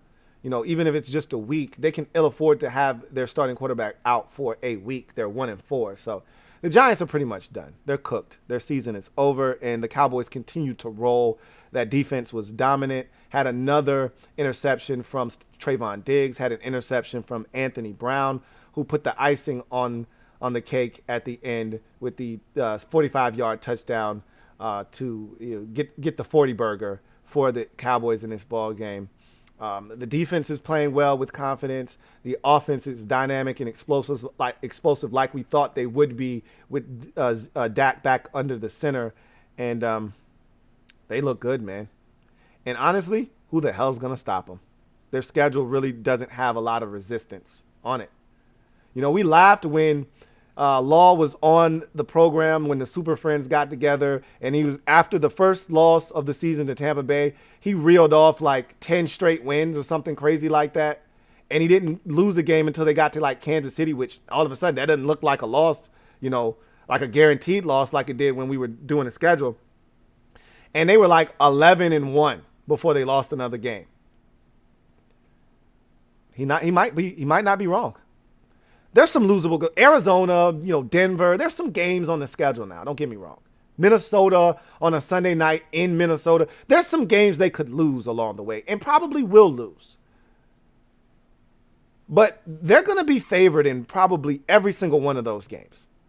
Every single one of them, maybe with the exception of Arizona, and they may even be favored in that game. Who knows? We'll see. They were dominant again, and they look good. Cowboys are 4-1, and I think they're going to ultimately run away with this division when it's all said and done. 49ers at the Cardinals. This was a snooze fest.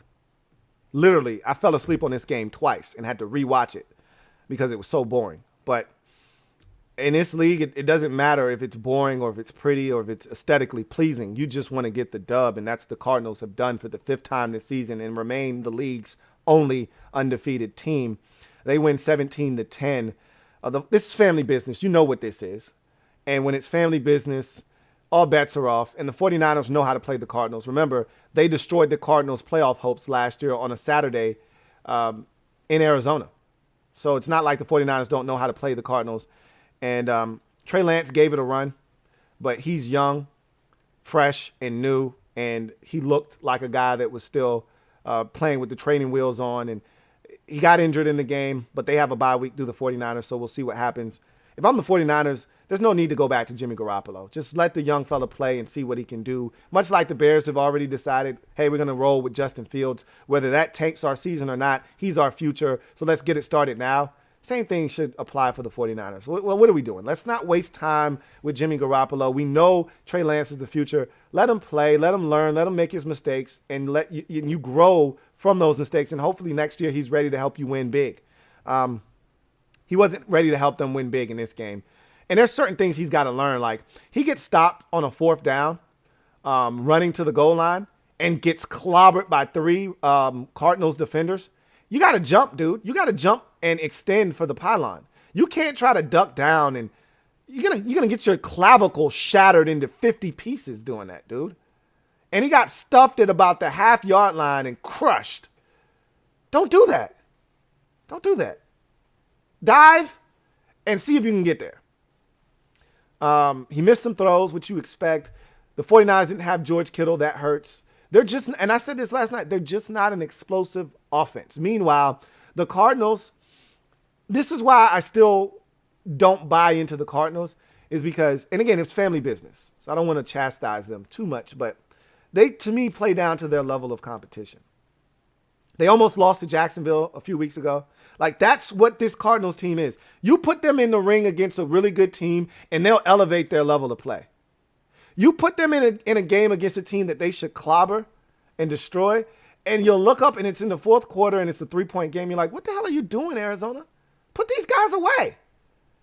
And this game, literally, this game is like 10-7 in the 4th quarter. It's 10-7. And then it's 17-7 after a touchdown, but that's not to the 5-minute mark of the 4th quarter. Like, it's 10-7. You're 4-0, and the 49ers are starting a rookie quarterback for the first time, and it's 10-7. But they made plays, especially DeAndre Hopkins. He came up big on that possession to really push the game out to 17-7. He makes a catch on an underthrown ball by Kyler Murray, and then he does what DeAndre Hopkins does. He mossed on Josh Norman, a perfectly thrown ball, even better catch. Norman can't play it much better than he did, and it still ended up being a touchdown. And that's what DeAndre Hopkins brings to the table. They win the football game 17-10, go to 5-0 on the season. The 49ers are 2-3. They're going off to their bye week. And if I'm the 49ers, I think you start Trey Lance moving forward. I know he hurt his ankle, and they'll reevaluate him after the bye week. But if he's ready to go, I just move forward with him and keep it pushing. Cardinals are 5-0. It wasn't the most clean victory. But again, 3 weeks from now, we won't be talking about their 17-10 victory. We'll just be talking about their victory over the 49ers and that they're 5-0. So good win for them there. They remain unbeaten. So that's your slate of Sunday games. We already talked about Bills Chiefs on overtime. Same with Colts Ravens on overtime yesterday. So don't need to rehash those there. Let's get to our final segment. Garbage time. Got a couple of super chats. Let me knock those out real quick. Big Money Sonny, thank you for the super chat. Greatly appreciate you. My guy, Big Money Sonny writes, we window washing in here. He said with these super chats. Salutes, Lou. We really appreciate you and thank you. No, I appreciate you guys. Really do. None of this is possible without you. I tell you guys that all the time. So, no, thank you, Big Money Sonny, and all of you guys out there who continue to support the Louie T Network. Let's see. DCJ, thank you for the super chat. Greatly appreciate you, my guy. DCJ writes, JDR isn't dialing up wrong stuff. The stuff just isn't unfolding in his vision. It tells me JDR doesn't trust to be aggressive on blitz and mix. Is Washington football team slow on the back end speed-wise to be aggressive more? I keep telling people this. They want to crucify Jack for not being more aggressive. How can Jack trust that he can be more aggressive if we can't get the simple shit right? That's the thing that I don't understand. Like, you want him to blitz and be more aggressive and come after teams. How can I do that when we can't even play cover 3 correctly? This is base coverage. Simple day one install stuff. And we can't even get that right. but you want to do something exotic? I don't understand that concept. Before we can do something different and new and fresh and innovative, we got to do the basic bread and butter shit right. And we're fumbling that around. We got the bread. We went in and we got one of those weird looking butter knives, the ones that go down and it's flat and it looks like a king's crown, one of those. What the hell does that thing do anyway? What is that? And then we try to scoop out the butter and it's falling all over the place and it's falling on the floor and we can't get it on this stupid thing. Instead of just getting a regular butter knife, we got this stupid thing and we're trying to spread it and we're making a mess. Get the simple shit right. Get the bread, get a regular butter knife, get the butter the toast. It's not hard. But we make things hard. So you can't get all creative. We can't break out the cinnamon and sprinkle that on. We all know it. Those who know about cinnamon, butter, and toast. That's for the struggle meals. That's for the hard times. Those who know where you can take a piece of bread and turn it into something magical. You can't do that with the shit we doing right now. We just eating pieces of bread and we're not even doing that right. Shit's getting clogged in our throat. We need a little bit of solution to wash it down and we got none. It's frustrating. And that's why I can't jump on JDR's case like everybody else, because I see it. I know what he's trying to do. And they're not executing. So I can't blame him for not wanting to get exotic, because the wheels could really fall off if he tried to get cute with what we're doing right now. I'm going to tell you right now, the IQ on this defense feels low. It feels low. I don't think we're necessarily slow on the back end. I think the IQ on this defense feels slow. Real low. Big Money Sonny, thank you for the super chat. Greatly appreciate you, my guy. Big Money Sonny writes, tell Skip Bayless in the chat to get out of here. They talking trash, but come in here. It's Dallas. They find a way to screw it up. I'm not gonna say anything to him. Big Money Sonny. They're 4-1 right now. Let them talk. Let them talk. Let them talk. It'll all work itself out. It always does. It always does.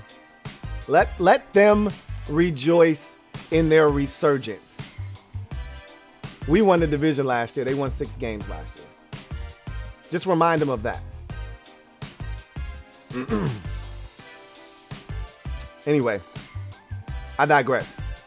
So I wanted to talk about the weekend that was real quick before we get out of here. You had Wilder versus Fury 3. You had ridiculous college football games everywhere. Let's go through a couple of those real quick. Because college football Saturday was insane. So let's start with the biggest game of the day. Penn State at Iowa. And that turned out to be a dandy. Penn State had every opportunity to win this football game. They were up in the fourth quarter and they blew it. They were up 20-10 in the third quarter. They were up 20-13 in the fourth quarter. And they just couldn't score in the second half. It's essentially what happened. They kicked a field goal in the third quarter. That was all of their scoring. They scored 17 points in the first half. And I told you their offense is atrocious. And I told you their quarterback, Sean Clifford, stinks. And I said, that's going to be their undoing. They cannot score enough points. Their defense isn't half bad. Their offense is a joke. And it proved itself out. Clifford threw 2 interceptions. And when the plays needed to be made, Iowa made plays. I don't think either one of these teams are better than Ohio State. Hell, I don't even know if either one of those teams are better than Michigan. And Michigan, speaking of Michigan, they got a scare from Nebraska. Let's talk about that game for a second. Because they probably should have lost this damn game themselves. They had They were down 29-26 in the fourth quarter after a Martinez touchdown. And I knew they were going to win the game. I said, Nebraska, they do this. And, you know, Nebraska's fan base, you talk about a fan base that wants to relive the glory years. Nebraska is one of those fan bases that if you're too young to know, Nebraska used to be the best of what college football had to offer. Like, a lot of y'all don't really know what Nebraska football used to consist of.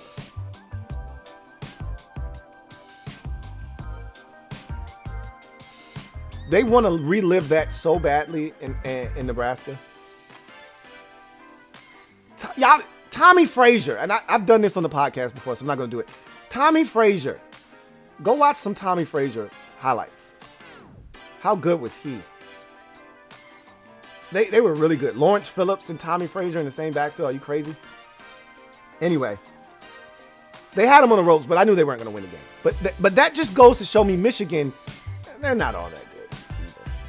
They're not really all that good either. They probably should have lost that football game. Georgia destroys Auburn. I've already said this. We're going to get to the biggest upset of the day, obviously. I'm working my way up to that. But I said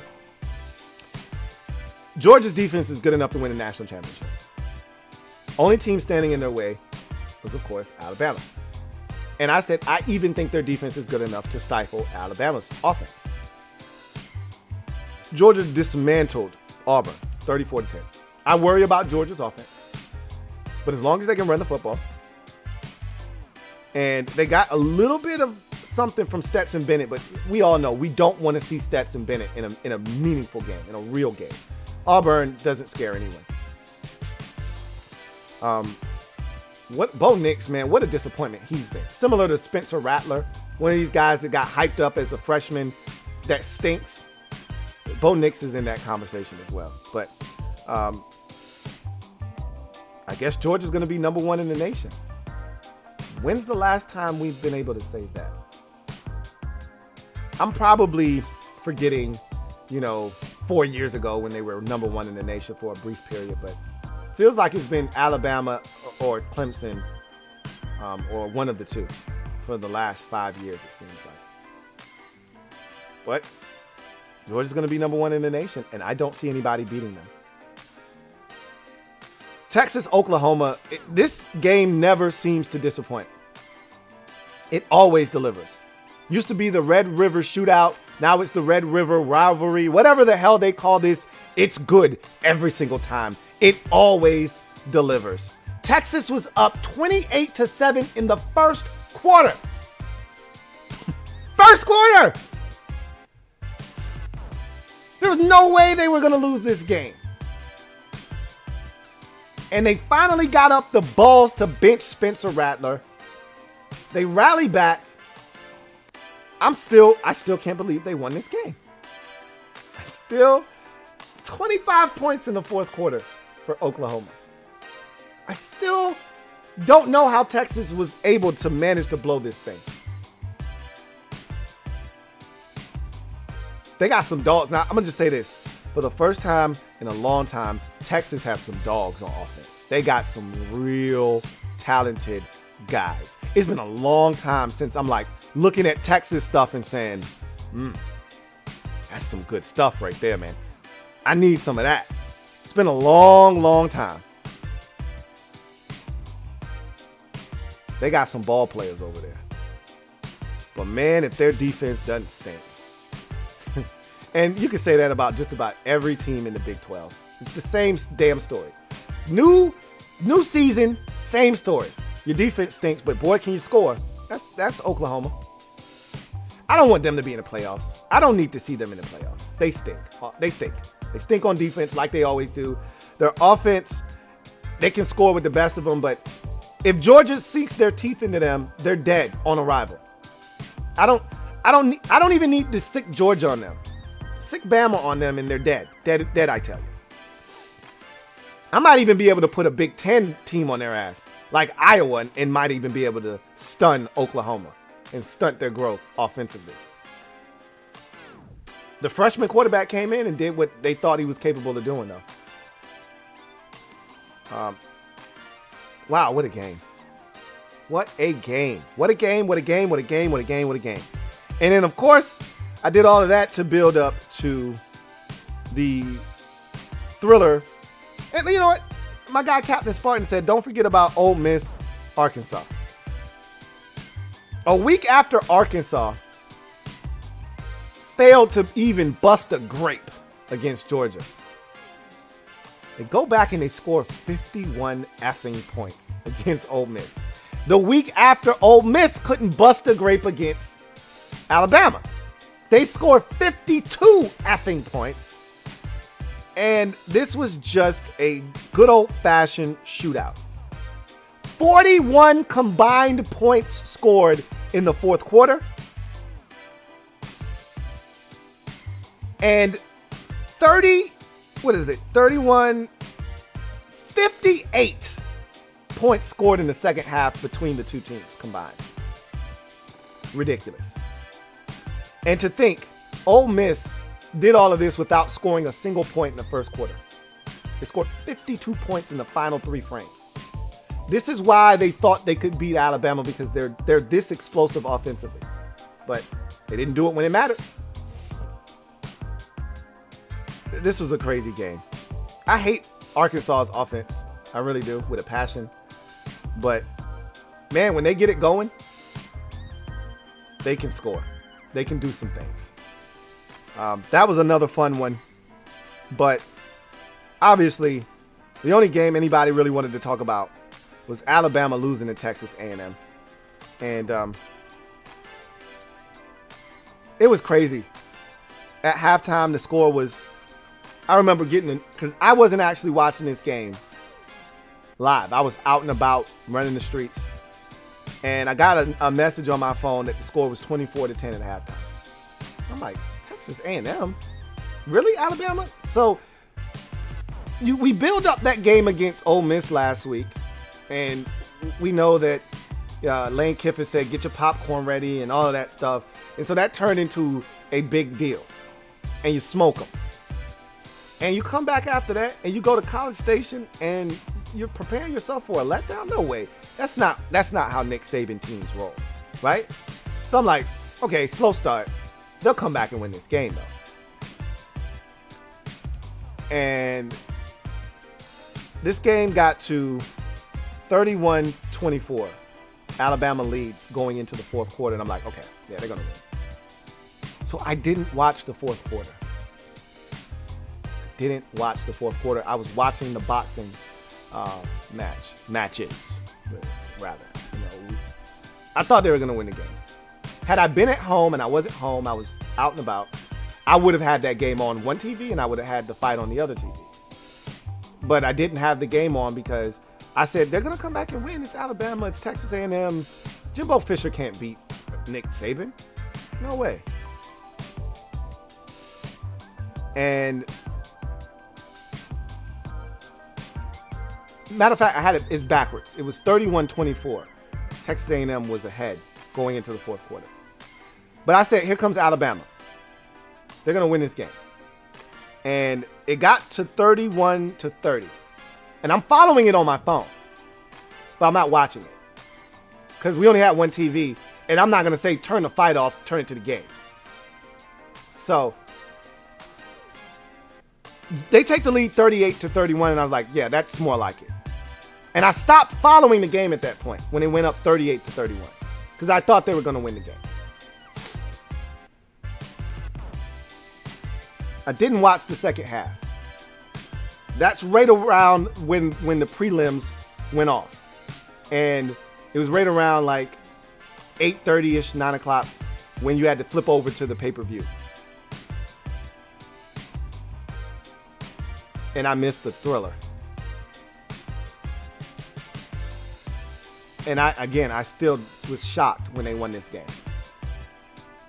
And I can't believe Alabama lost. And Nick Saban, after the game, says, everything we want is still in front of us. You just lost to an unranked team, dude. You're done. You're done. And I want to see how the voters are going to handle this. I just know Alabama ass better not be in the top 7. If they're 8 or they're 9, cool. And if they're 8 or 9, they'll end up getting back into the playoffs. And he's right. Everything they want is still in front of them. They lost to they didn't lose to the 18th team in the nation. They lost to an unranked Texas A&M team. Their asses should be out of the top 10. I surmise that there'll be 7 or 8 or 9 hovering around, breathing on everybody's neck. And every one of these teams that are in the top 10 will be looking over their shoulder. Here comes Alabama. They probably won't lose another game all season long. They'll play in the SEC championship against Georgia. They'll probably beat Georgia and get into the playoffs. Now, what this does is, remember what I told you last week? And now that's out the window. I was totally wrong. I told you last week, you don't need to watch college football because it's going to be Georgia and Florida. They're going to play. They're both going to be undefeated. They're going to play in the SEC championship. Doesn't matter who wins, who loses. They're both going to be in the playoffs. One's going to be the 1 seed. The winner of that game is going to be 1 seed. The loser is going to be the 3 seed. And they're going to play in the national championship because Bama's going to beat whoever the 4 seed is. Georgia's going to beat whoever the 2 seed is. And they're going to play in the national championship game. That's what I told you last week. Well, now that's not going to happen. See, because of this loss, if Bama doesn't run the table, they can't win the national championship. If they play Georgia in the SEC championship and Georgia beats them, they're done. They're no longer a playoff team. That's what this loss does. We're going to see what happens. But I told you guys from the jump, there isn't a dominant team. I told you this after week 1. There isn't a dominant team in college football this year. Not a single one. Georgia's defense is dominant. Their entire team is not. This shit is wide ass open. Wide ass open, which I wish I had Ian Book this year and the defense I had last year. Give me the team from last year at Notre Dame. We could have won the national championship this year. We were good enough last year. We stink this year. We stink. And you knew that after we lost to Cincinnati. We stink. And our quarterback situation is the worst. We're horrible. But that's what you expect when you're a Notre Dame Fighting Irish fan. We can't get the best of the best, the creme de la creme. We take what we get and we don't complain. So, anyway, I digress. Big win for Texas A&M. Big win for that program. And more importantly, big win for Jimbo Fisher. Big ass win for Jimbo Fisher. They'll be talking about that one for a while at College Station. That's for sure. And you know what's sad is that Texas A&M was supposed to be good this year. They were ranked in the top 5 at one point this season. And this game is indicative of what they could be.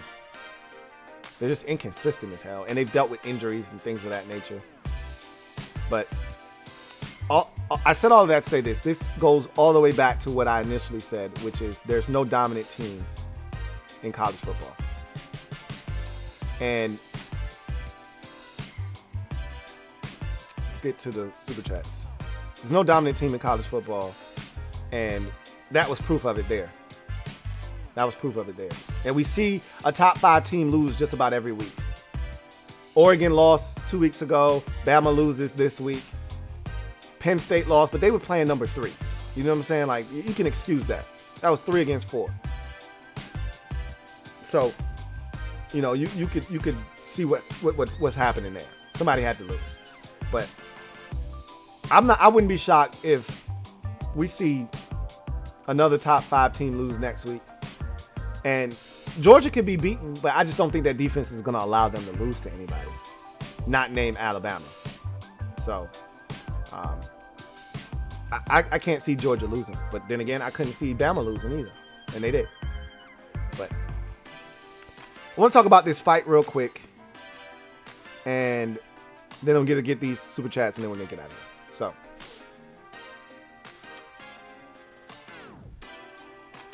it's rare that a trilogy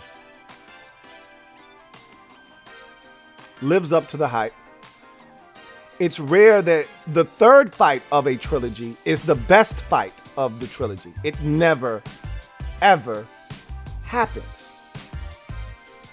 That Wilder Fury fight from Saturday night was the best fight of the trilogy and the best boxing match I've seen in over a decade. And that's not an exaggeration. It goes down as one of the all-time fights in the heavyweight class. It was that good. If you didn't see it, it'll be on YouTube if it's not already on YouTube. Do yourself a favor. Sit down for 45 minutes and watch the fight. It had everything you could ask for. It had knockdowns. It had a knockout. It had heart. It had twists and turns, roller coasters, ups and downs. This guy's going to lose. No, this guy's going to lose. No, this guy's barely hanging on. Guys being saved by the bell. It had everything. It was one for the ages. Tyson Fury showed once and for all why he is the best heavyweight of this generation. Best heavyweight we've seen since Lennox Lewis. And it's not close. It's not close.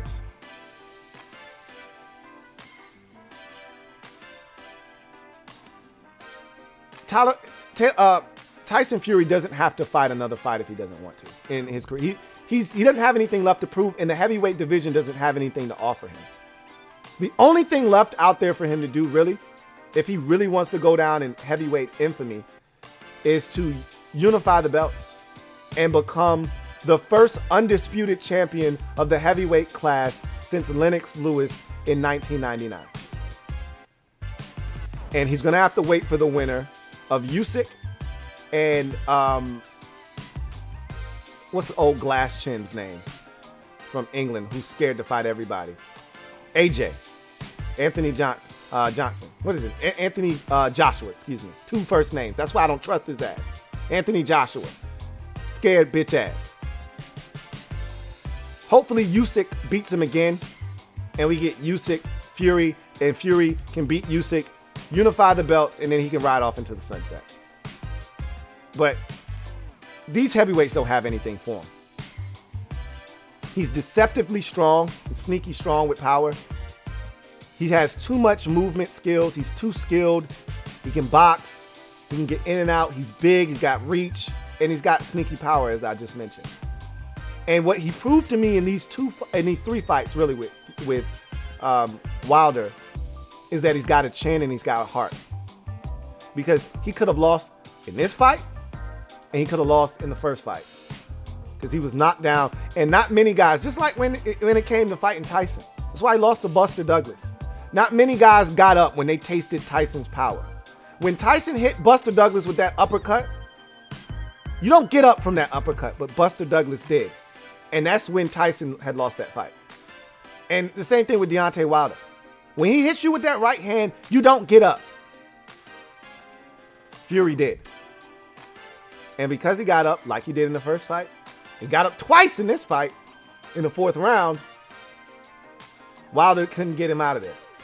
And he can't fight. He's not a boxer. Deontay Wilder isn't a boxer. He's a fighter. There's a difference. Tyson Fury is a boxer that can fight if need be. Deontay Wilder is a fighter that can't box. But he's got that right hand. And when you got that right hand, when you got that one punch, you're never out of a fight. And that's what made that fight so compelling. He needed a knockout. There was no way he was going to win on the scorecards. But as we saw in the 4th round, all he had to do was connect once. And he had Fury in trouble, I believe, in the 9th as well.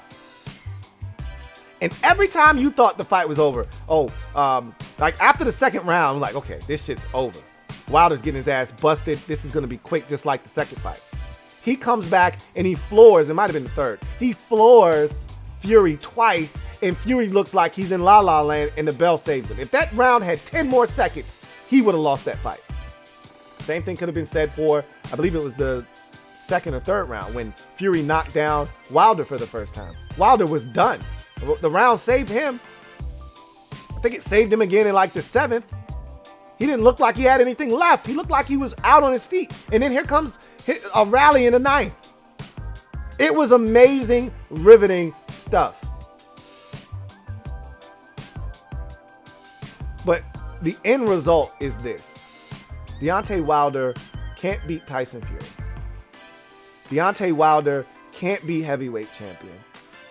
Not as long as Tyson Fury is still boxing. If Fury's out of the way, then he could probably be the heavyweight champion.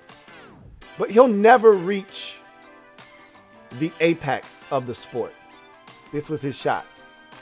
Really, Anthony Joshua robbed him of reaching the apex of the sport because Anthony Joshua was scared. And I don't blame him because Anthony Joshua is a chump and would have gotten knocked out by Deontay Wilder. And he knew that. That's why he ducked him for so long. As he got knocked out by Ruiz. So I said all of that to say this. It was a hell of a fight. It was worth the $80 that I did not spend. And I wouldn't spend it again to watch that fight over and over again. It was fantastic. It's what the sport needed. I love boxing, in case you can't tell. It's exactly what the sport needed after having all of these mockeries made of the sport. With these dumbass twins fighting everybody for money and people subscribing to that bullshit. Floyd Mayweather fighting Manny Pacquiao 10 years after we should have gotten it the first time. This sport has taken a beating recently. We needed one of these, and we got it. And it delivered, and I couldn't be happier. DCJ, thank you for the super chat. Greatly appreciate you. My guy DCJ writes, can we all state and appreciate Lamar Jackson's development, in our eyes making balance from the pocket and etc. Kid is legit. This is Michael Vick, the Michael Vick we all wanted to see. I was always a Lamar Jackson fan, and I knew it was only a matter of time before he started to put it together in the pocket. Last night was, to me, a culmination of what has been brewing for about 3 years now. And that's the whole full package on display. Man went 37 of 43, 86% completion percentage while throwing for over 400 yards. I saw somewhere that is the highest completion percentage while throwing for 400 yards in a football game. That 86%. He was amazing. He accounted for over 500 yards by himself last night in the game. DCJ, thank you for the super chat. Greatly appreciate you. My guy DCJ writes, no, Lou. Only team in UGA's way is the quarterback issue, and Bama fears of Goliath. UGA is the best team in college this year. They will overcome their fears.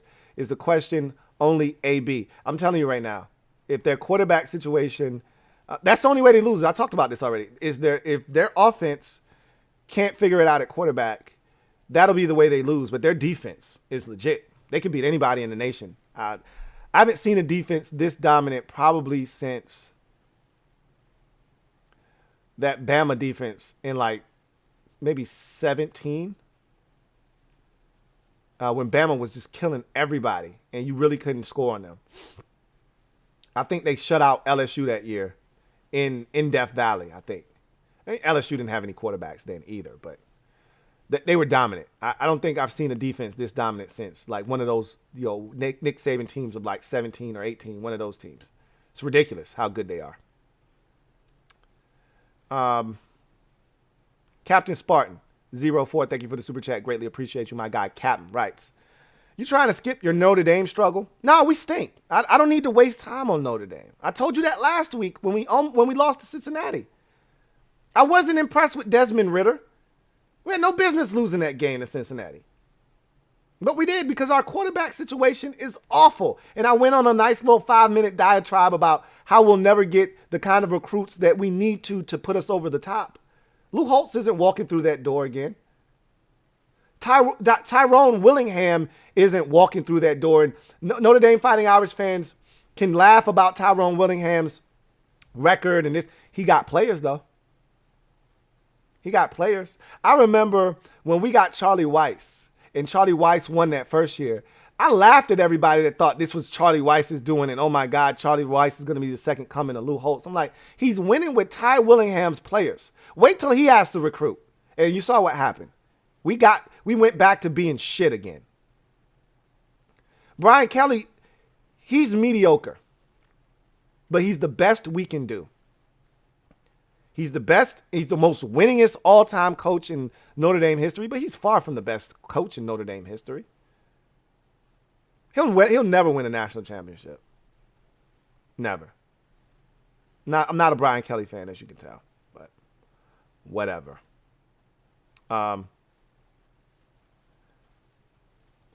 Annie Clark, thank you for the super chat. Greatly appreciate you.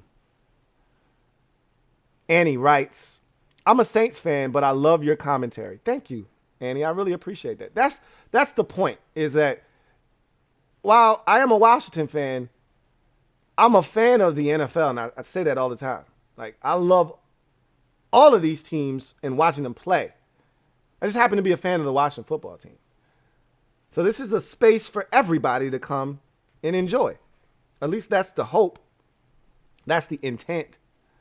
But I appreciate you, Annie. Thank you so much. Big Money Sonny, thank you for the super chat. Greatly appreciate you. My guy, Big Money Sonny writes, damn, Lou, why you got a dog Mike like that? Mike who? Mike, you talking about Mike Tyson? I love Mike Tyson, man. We'll never see a fighter dominant like that again. If you're talking about Mike Tyson. I don't know about what other Mike you could be talking about. But Mike, Customato Mike, and even a little bit of, what's my man's name? Why am I blanking? Jesus, I can't think of his name. Who took over right after Customato? Teddy Atlas. Even a shred of Teddy Atlas, Mike. You won't get a better heavyweight than that. A more dominant, I should say. More dominant heavyweight than that. Because he had your heart before you got in the ring. Dudes was scared. When they would get to center ring and the referee's reading instructions, you could tell all that's running through this guy's mind is, oh shit, oh shit, oh shit, oh shit, Mike's about to knock me out. They were scared. So you'll never have that again. The closest thing we got to that was Triple G. And that he was a middleweight. And even though he was knocking fools out, you was like, he's okay, but like, I don't think you can beat Canelo, you know? And he hasn't beaten Canelo, even though I thought he beat him in the first fight, but that's no here nor there. Anyway, I digress. Jesus. 3 hours. Time flies when you're having fun. I had no idea we had been on this long. Yikes. Let me get out of here, man. I really appreciate y'all kicking it with me for this long. I truly do. This was fun. This was needed. It was a crazy weekend. And that was a lot to get off my chest. And then y'all had a lot that y'all had to say too. So I made it fun as well. But anyway, I'm going to glide to the side and allow you to enjoy the rest of your evening or what's left of it. It's already 1 a.m. So thank you guys for joining me. You know what it is. Get off the bench, get in the game, and kick it with me, your man, Louie T. Until next time. You guys have a good one. God bless. And good night. LouieTeeNetwork.